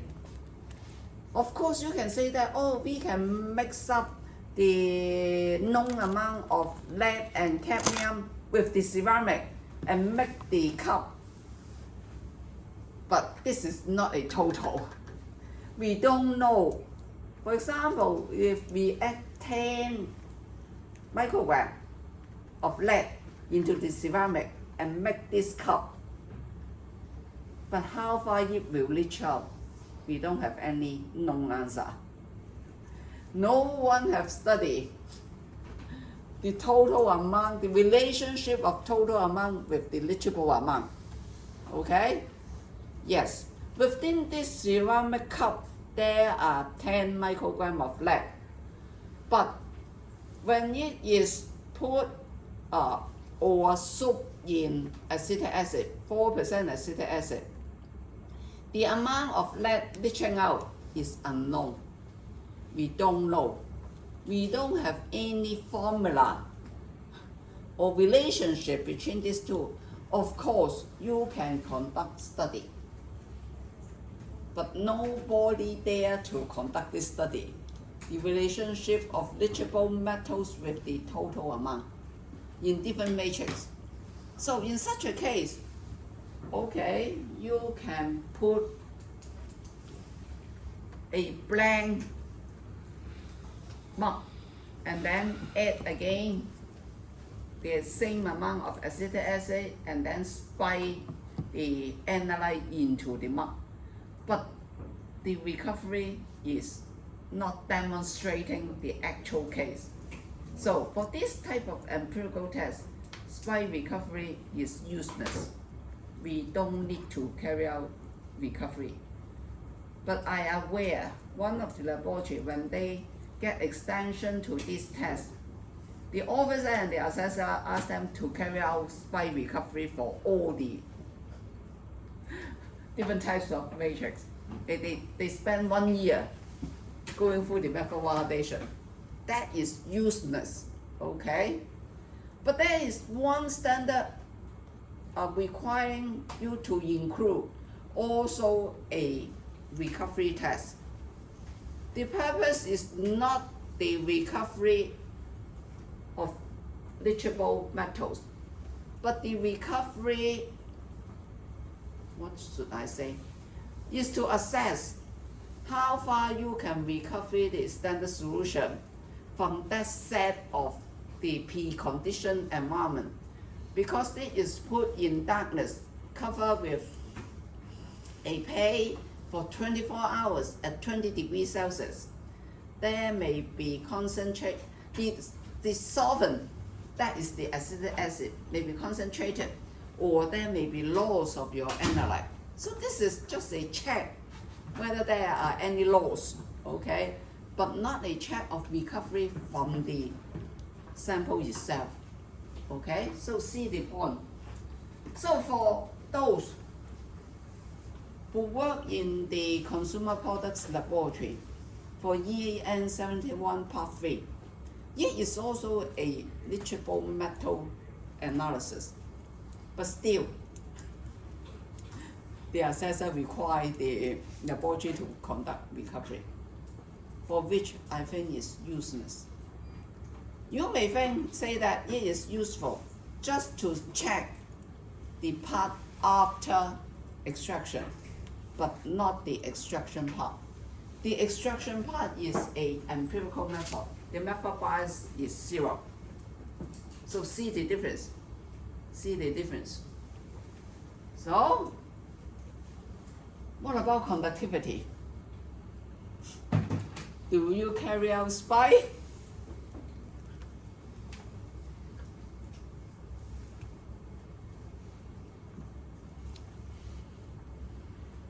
Too complicated for conductivity. We don't carry out SPI. You don't have any sample that don't have conductivity, basically. So when you add a standard solution with non-conductivity, when they mix together, it is not 1 + 1 or 1 + 100 because they are interaction, okay? Conductivity is a complicated equation. It's the amount of ion inside your sample solution. So it is not a direct sum or anything else. So for that, we don't carry out SPI, okay? Also, for some tests, we can't carry out SPI. Peroxide value. You don't know what is peroxide value? Or viscidity. Viscidity of oil. That means when our oil get a smell, that is viscidity. The oil have been oxidized. So we don't have any CRM for viscidity, okay? So how can we SPI it? We just express the result as titration against the oxidizable amount, okay? So we can't carry out any SPI for that. So for some of these so-called empirical parameter, we don't have any SPI, okay? So just give you an example for leachable or empirical migration test, we don't carry out. It's not necessary to conduct SPI. For conductivities, it is a quite special. So what about pH?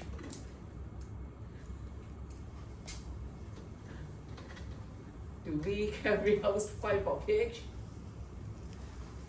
Once again, we don't carry out SPI for pH. pH is not direct sum. It is in log form.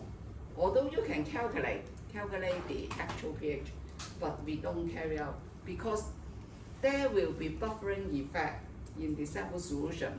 So we can't assess the final pH value, okay? So for some of this test we don't carry out spike.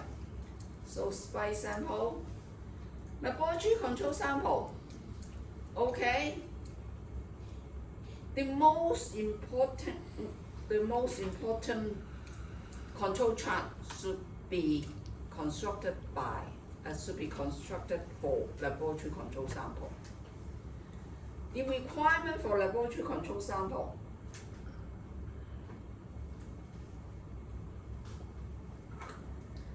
Suitable for monitoring over a longer time period. Represent your matrix and analyte concentration. Region of analytical important value, that means the legislation level or your commonly encountered level. The amount must be sufficient for a long time, stable for months, no loss due to the container, no change due to taking subsample. This is a independent indicator for monitoring the whole process. So think about a case, if just like this.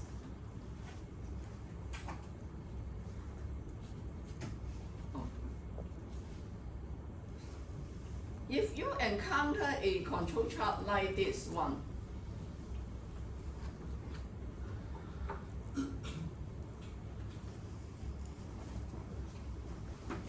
but this is concentration of your laboratory control sample. This is the date. So what do you think? What is the reason?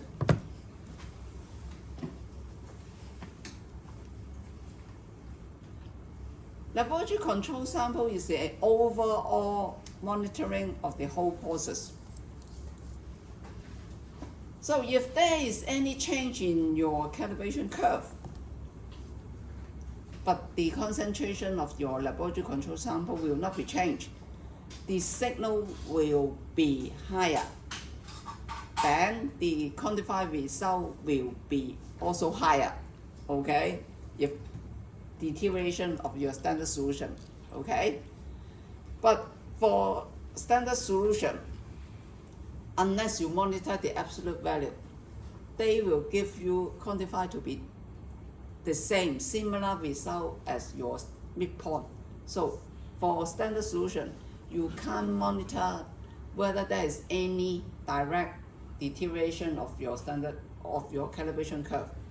So for spike recovery, also, this is not an overall check. Normally, we use the same standard solution for spike. So that if there is any deterioration, the spike can still be good. Get the meaning? If there is a drop in the standard solution, for example, the intermediate, so all the signal of your calibration curve will be dropped. But the spike is also prepared from the same intermediate solution, so the signal will also be dropped. Your recovery will still be good. So, as far as possible, carry the spike using another blend of standard solution. Okay? So you can check, of course, whether there is anything wrong with your calibration solution. Okay? So, if there is a drop, this is a good check whether there is anything wrong with the equipment or your calibration curve.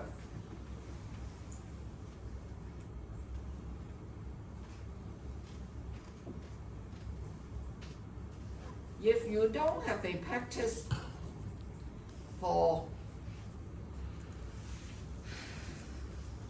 constructing control chart, kick off with laboratory control sample first. So if we use CRM as the laboratory control sample, yes, this is acceptable, but expensive, single matrix and concentration. Okay, you can't change other. Concentration may not at level usually encounter, and CRM are always homogeneous, always homogeneous, cannot reflect the real sample situation. We can verify the performance by CRM as specified by Hawkins, just on regular basis, but not in process. You can monitor once a year or quarterly or anything else. It is up to your own plan. And as suggested by NATA, that is an accreditation body in Australia. They recommend once per month, okay? Just recommendation. Ensure there is no unusual frequency distribution of the result of CRM.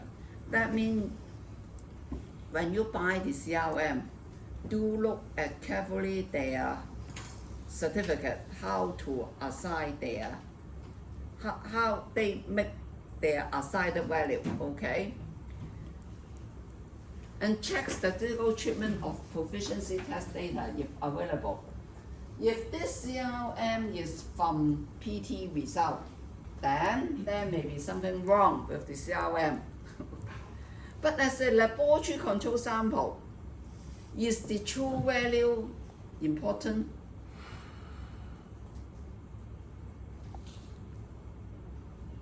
We just use the laboratory control sample to monitor the trend, so the true value is not important, okay? But only the trend is important. So you just use positive sample, retain the sample as laboratory control sample. That will be good enough. No need to buy expensive CRM for that. So here come the questions.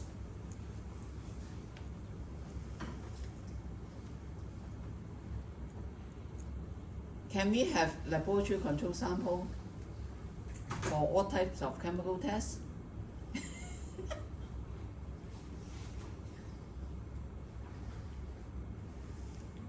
So procedure ban, once again, we have exceptional case. Recovery, we have exceptional case.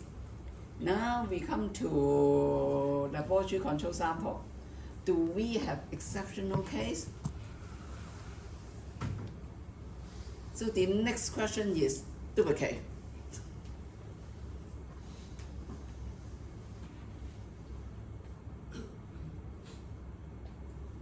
Laboratory control sample meaning either you have CRM or positive sample. And for that positive sample, it can be repeated. Otherwise, how can you maintain for long or use as a laboratory control sample? So once again, for leachable, what to say? For leachable tests, there may be presence of laboratory control sample if they exist in large amount, okay? If they are stable enough. For example, if there are presence of heavy metals in paint, yes, they are relatively very stable. And the amount of leachable metals from the paint should be relatively stable. So still you can have laboratory control sample. For one type of test, you don't have laboratory control sample and also duplicate. No duplicate at all. No laboratory control sample.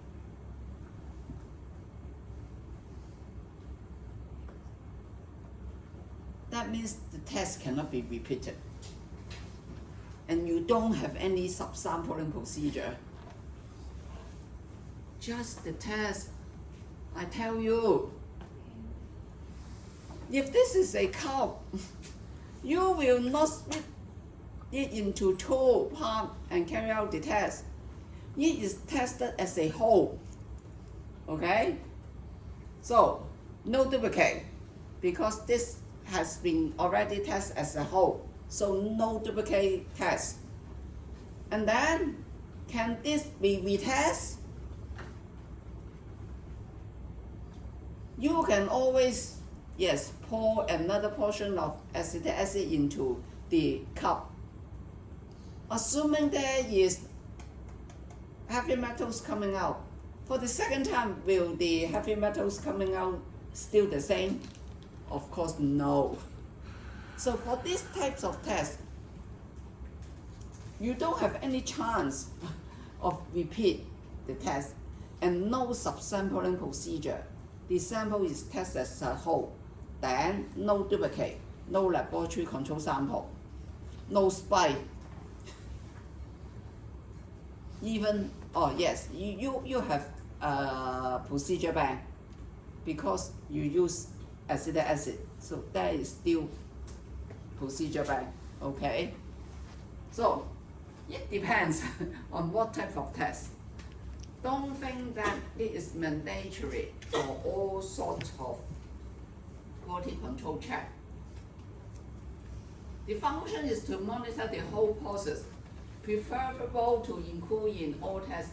If no CRM or positive sample available, spike in same matrix will be used as laboratory control sample, okay? Spike properly standard solution different from that for construction of your calibration curve. Otherwise, you can't check whether there is anything wrong with your calibration curve. Not applicable for analytes that are not stable and will change with time.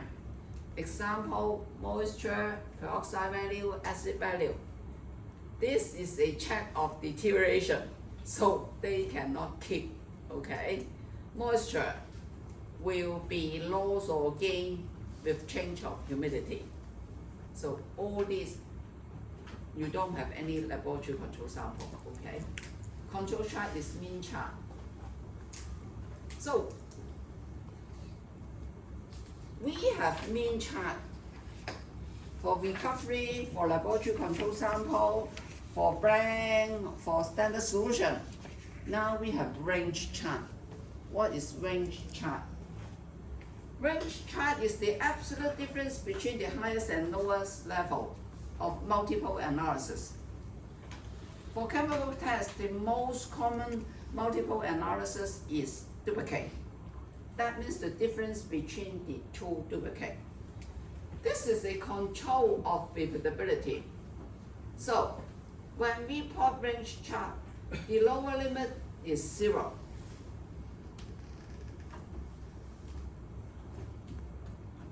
With replicate determination, the analytical error will be reduced. That means when you repeat more, your mean result will be more certain, so the analytical error will be reduced. So randomly select for duplicate analysis, just as I said before, okay? And duplicate should be taken from separate portion of the test material, not subsample. That means original, your laboratory sample, and then take your test portion. They must not be analyzed as adjacent members of a wand. That is the case.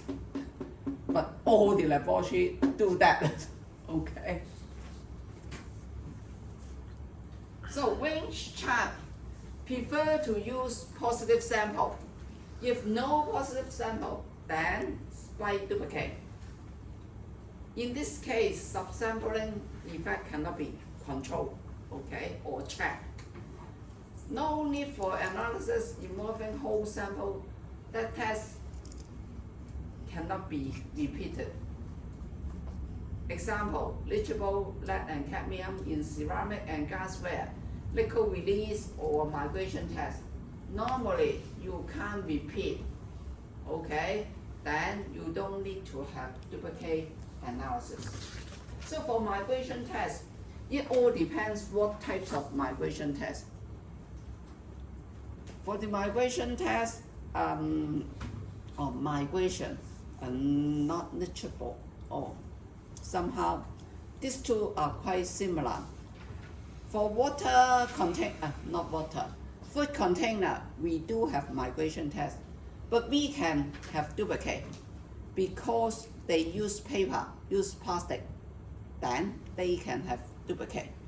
Only for the leachable lead and cadmium, they can't have any duplicate, okay? For liquid release test, the whole sample is used for the test.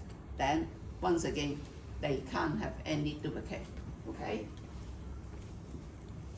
So, when you plot the range chart, there are many different ways of plotting the range chart.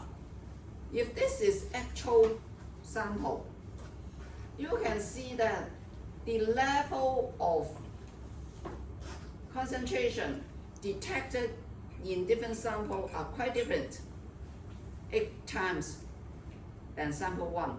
So this is the mean, this is the range. In such a case, will you put absolute range?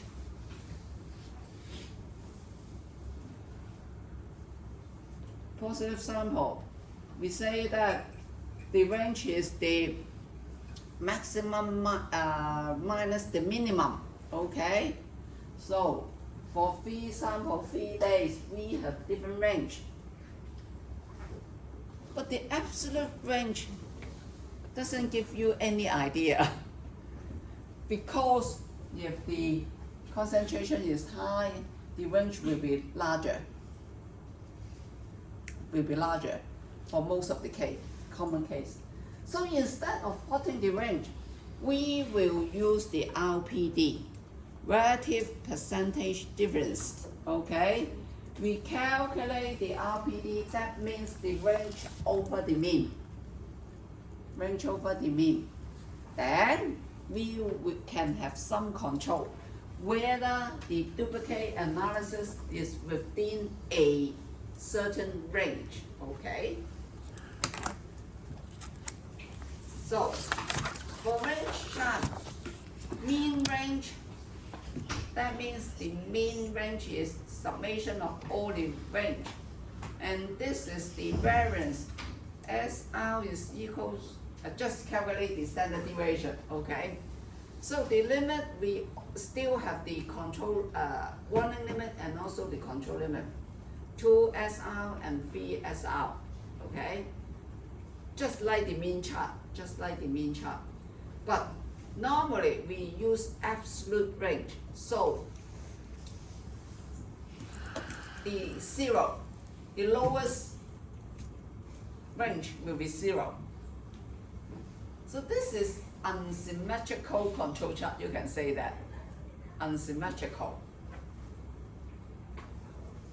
Because you cut off here at 0. This is negative. If you plot absolute value, you will never get anything below 0, okay?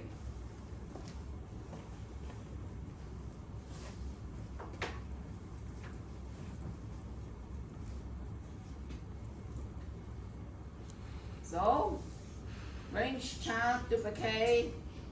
Now, what is out of control? How to define out of control?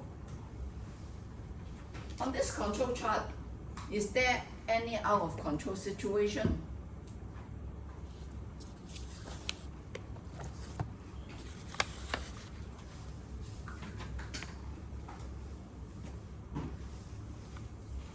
The black line is warning limit. The red line is control limit.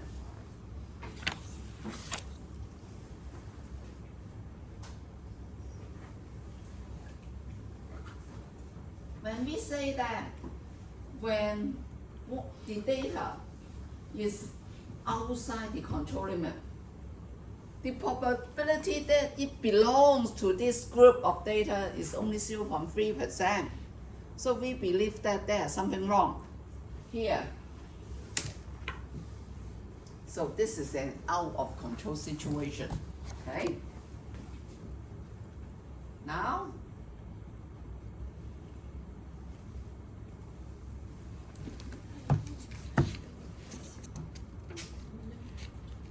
it seems that, yeah, everything is within the range, within the control limit. But one of the scenario for 3 data, if 2 of them are outside the warning limit, but still within the control limit, we consider it still out of control. So it depends on which international guideline. Some will take 2 consecutive data, but some will take 2 out of 3 consecutive data, okay? That means if 2 consecutive, then this is not out of control. only when this point is also within here, then this is out of control. So you will define which guideline you follow. So you need to document your own requirement. There is no strict requirement on how to define the out of control situation. I'm just talking about the most common cases. Oh, this one looks so good. But still, this is out of control. Why? Yes, 7 consecutive value on one side, okay? But for some of the standard, 10 or 9, okay? So make your own choice. What about this?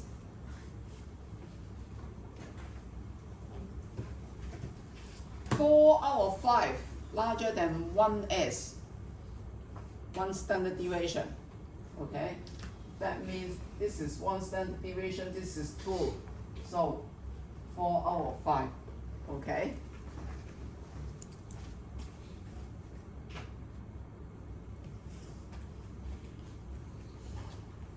Four out of 5, increasing or decreasing chain. So here, increasing chain. Okay. There are many scenarios. This is a summary. So 2 out of 3, decreasing chain or increasing chain, 7, and that one is larger than control limit. And here, another scenario that we'll consider as out of control. When 2 data are outside the warning limit, existing 4 SD, then this is also out of control. Okay? To set the criteria is not difficult. The most difficult part is how to detect there is out of control situation. Because when you look at the control chart, it seems, yeah, fine and good. So I highly recommend all of you to set macro in your worksheet, in your control chart, so you can directly detect that is a out of control situation. So what about this?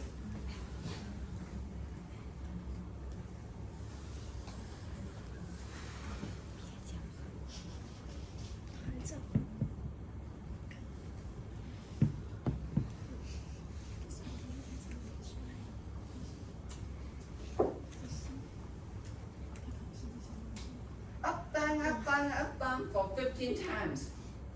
This is also out of control.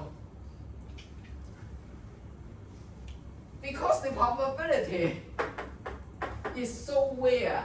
One day up, another day down, one day up, another day down. Maybe operator A, B, A, B, A, B, A, B. So it comes out in this way. This is documented in one of the ISO standards. They say that this is out of control, okay? Although it looks fine, but this is also one out of control. So,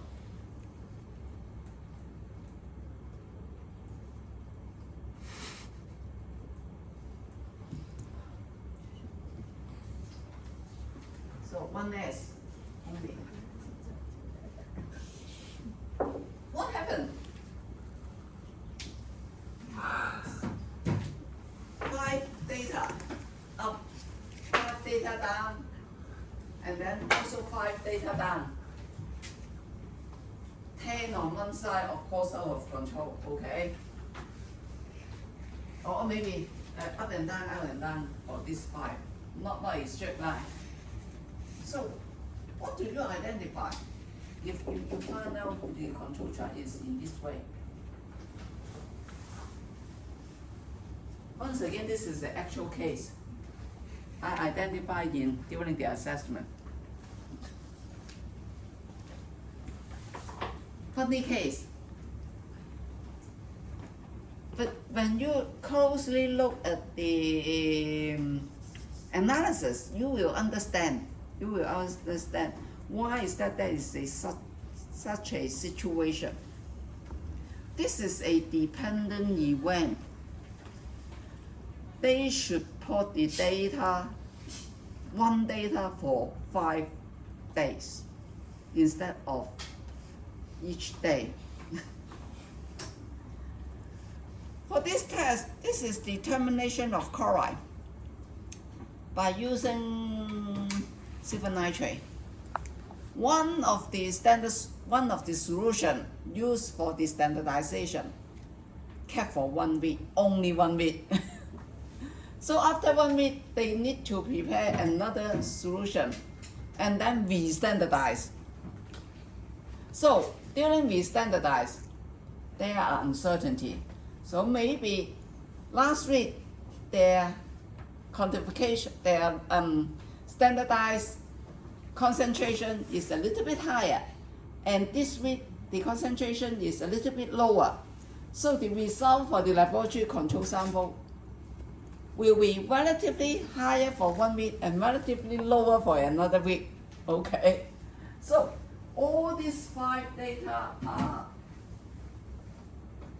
dependent event. So you can either put all of them, but in a group. That means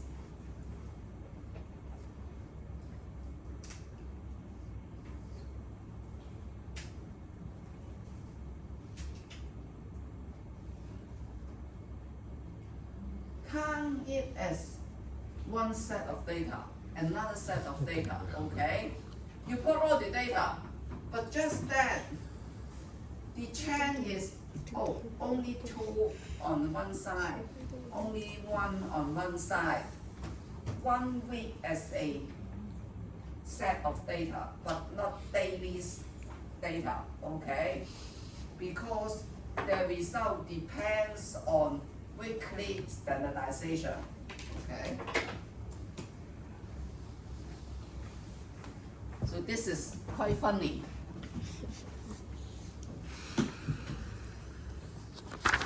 So, for this, I just give you an example out of control situation.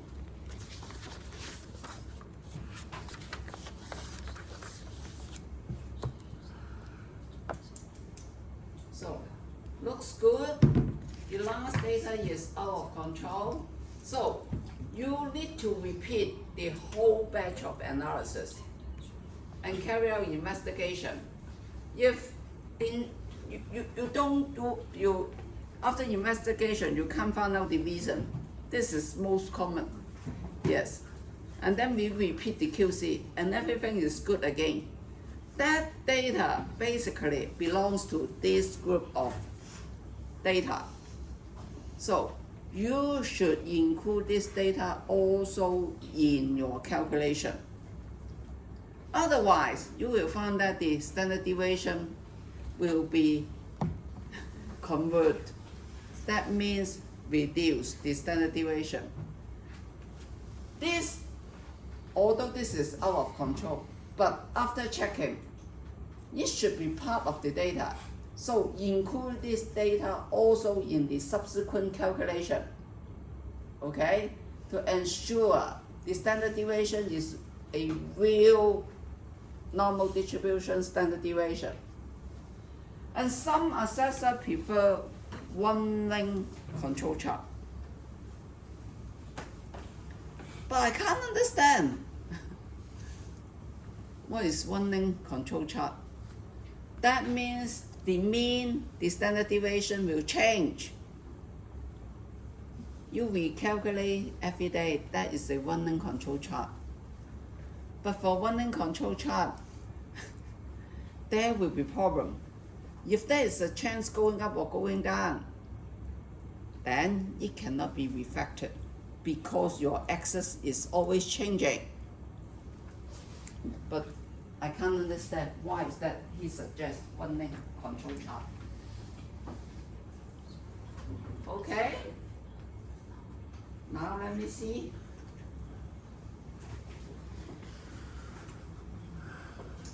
This is a difficult topics. So anyway, let's continue.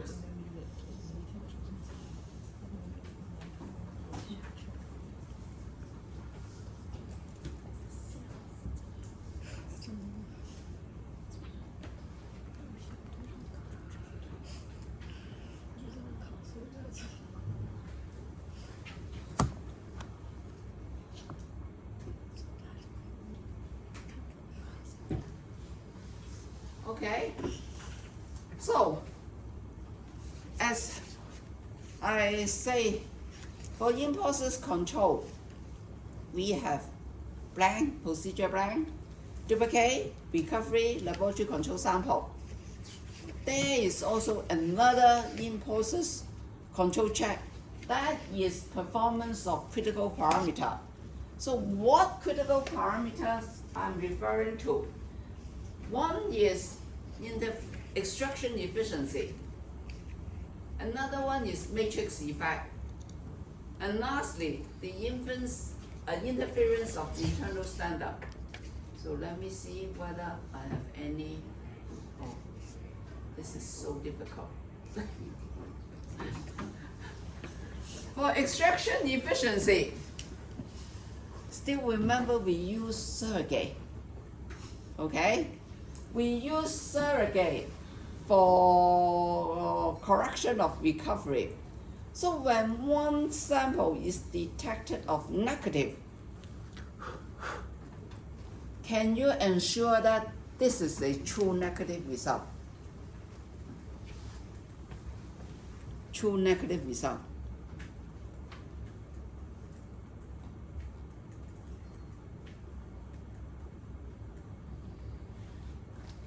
So, give you some data, then you can understand better. Let me see, where do I put that?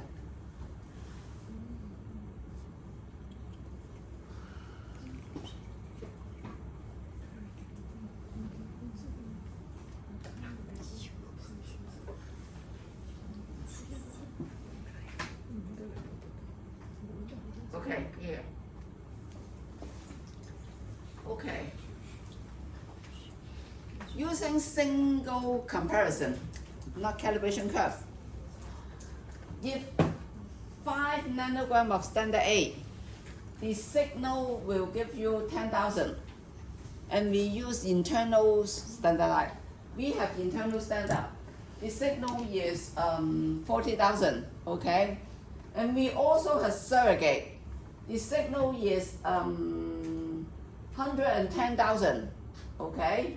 This is the standard, the lowest point standard. So the ratio, if we use internal standardization, the ratio will be signal of A over that of the internal standard. The ratio will be 0.25. And if we use surrogate as the internal standardization, then 10,000 over 110, then that will give you 0.0909, okay? For sample one, you have a signal, V900, and the signal of the internal standard is V9000. Signal of the surrogate is 40,000, okay? Much lower than that of the surrogate. Much lower than the signal of the surrogate in the standard solution, okay? So get the point? So if we use internal standardization, we calculate the ratio first, and then direct. Oh, this is content using internal standard. We compare this 0.1 over 0.25 multiplied by 5, then you get 2. Get the meaning? Single point comparison. The ratio, if the concentration is 5 nanogram, the ratio will be 0.25. Now the ratio is 0.1, so the concentration will be 2. Yeah, getting the meaning? Okay. But if we use surrogate as the internal standardization method, now the ratio is 0.0975. Then this over that and multiply by 5, you will get a content of 5.36. So you see large difference in the quantified result using internal standardization and using surrogate as the calibration curve, okay? Because this is corrected recovery, this is not. And the recovery of surrogate is only 36%, because the recovery is this one over that one is only 36%, okay? That means assuming the performance of surrogate and your analyte are the same, that means you can only recover 36% of your analyte from the sample. Get the meaning? Then, using surrogate, of course, the result is more valid. Using internal standardization, the result will be much lower. Second example, internal standard, the signal is more or less the same as the standard. The signal of the surrogate, much lower than that of the standard. And the signal of A, basically, you don't get any signal. For the instrument, if the signal is below 2000, it is not considered as a P. The SM ratio is smaller than 3, okay? But just manually, I integrate and get a signal of 1850. So, by this case, you will say that the result is 0. Because no P, then the result will be 0, okay? The question is this a true negative result? We don't know, we need to calculate. So the recovery of your surrogate is only 80%. It's only 80%. That means this is here is 20,000 over 110,000. You get only 80%. Okay. So all this will report as 0. But if you actually calculate the ratio using surrogate, the result should be around 5. Because artificially, if I integrate the P and get a signal of 1850, then this against the surrogate, you will get a ratio of 0.0925. This is relatively similar to 5 nanograms ratio, okay? But whether this is a true positive, a true negative result or not, whether we need to reanalyze the sample, then you need to set either absolute recovery on the surrogate or absolute signal for your surrogate. Get the meaning? So, if the set point is 2000, under 2000, it cannot be detected as a P. Okay? That means 1/5 of the 5 nanogram. 1/5. So, for the surrogate, if the signal is larger than 1/5, that means your analyte can be considered as a P. Get the meaning? Because the performance of the surrogate and the analyte should be more or less the same, okay? So, if this is larger than 22,000, then the signal of your analyte should be sufficiently detected as a peak. Okay? So if this is just like this case, the signal of surrogate is 35000 and that of the sample is only 1850. That means relatively, even when we correct for the recovery, it is still a negative result. That means below 5. Assuming 5 is the reporting limit, okay? Assume 5. So in this case, if you correct the result,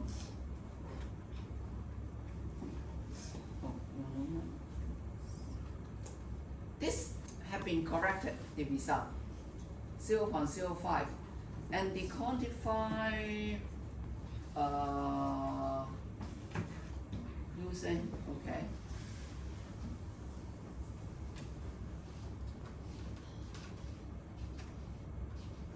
.9. This is smaller than 5, the reporting limit. So this is a true negative. Get the meaning? Okay? So when the signal of the surrogate is larger than the preset criteria and you don't get any peak, that means your sample is a true negative. True negative.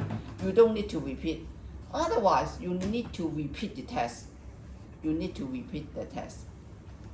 So, what is the reason for false negative?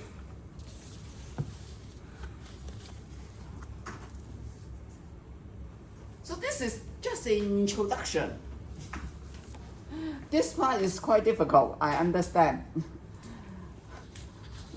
This criteria applies to MS type operation.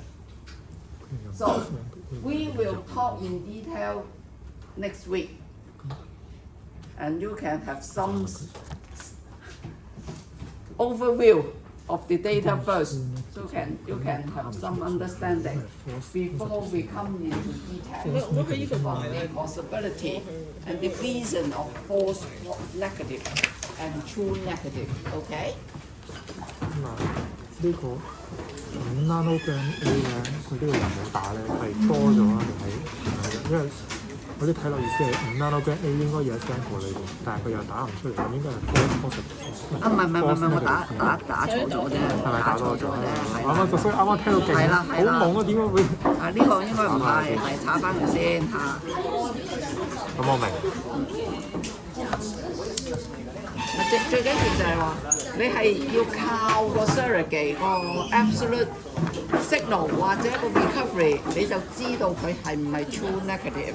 想問呢個點解第一個 point 會有個0喺度？我知佢最低 point 點解會係0咁 R 1加 R 2加 R 1，你點都最少都係0，但係點解會有個 point 係0度？唔係，即係咁巧㗎咋，唔係話第一個 point 一定係0。即係呢一個係咁巧有。係啦，即係啱佢個 example 係咁咪咁咯，即係咁巧嘅咋，唔係話一定第一個 point 係0。我真係想講，學到依家，我覺得我哋學嘅嘢起碼用5個鐘頭先可以考得完個 final 唔考5個鐘頭考唔晒咁多嘢。咁唔會考到咁多嘢㗎嘛？我哋温書成本真係好高。我不嬲都講呢個 course 係難嘅。你冇經驗真係幾難嘅。我都覺得好難啊！尤其係，不如話我會有好多誤導嘅內容咯，即係例如話，我哋嘅 control chart 就唔係用 intensity 咯，係用 concentration 嘅咯，咁你就會，所以你啱啱話會有可能唔啱啊嘛。唔係可能唔啱，係直頭唔啱。係咯。唔係有。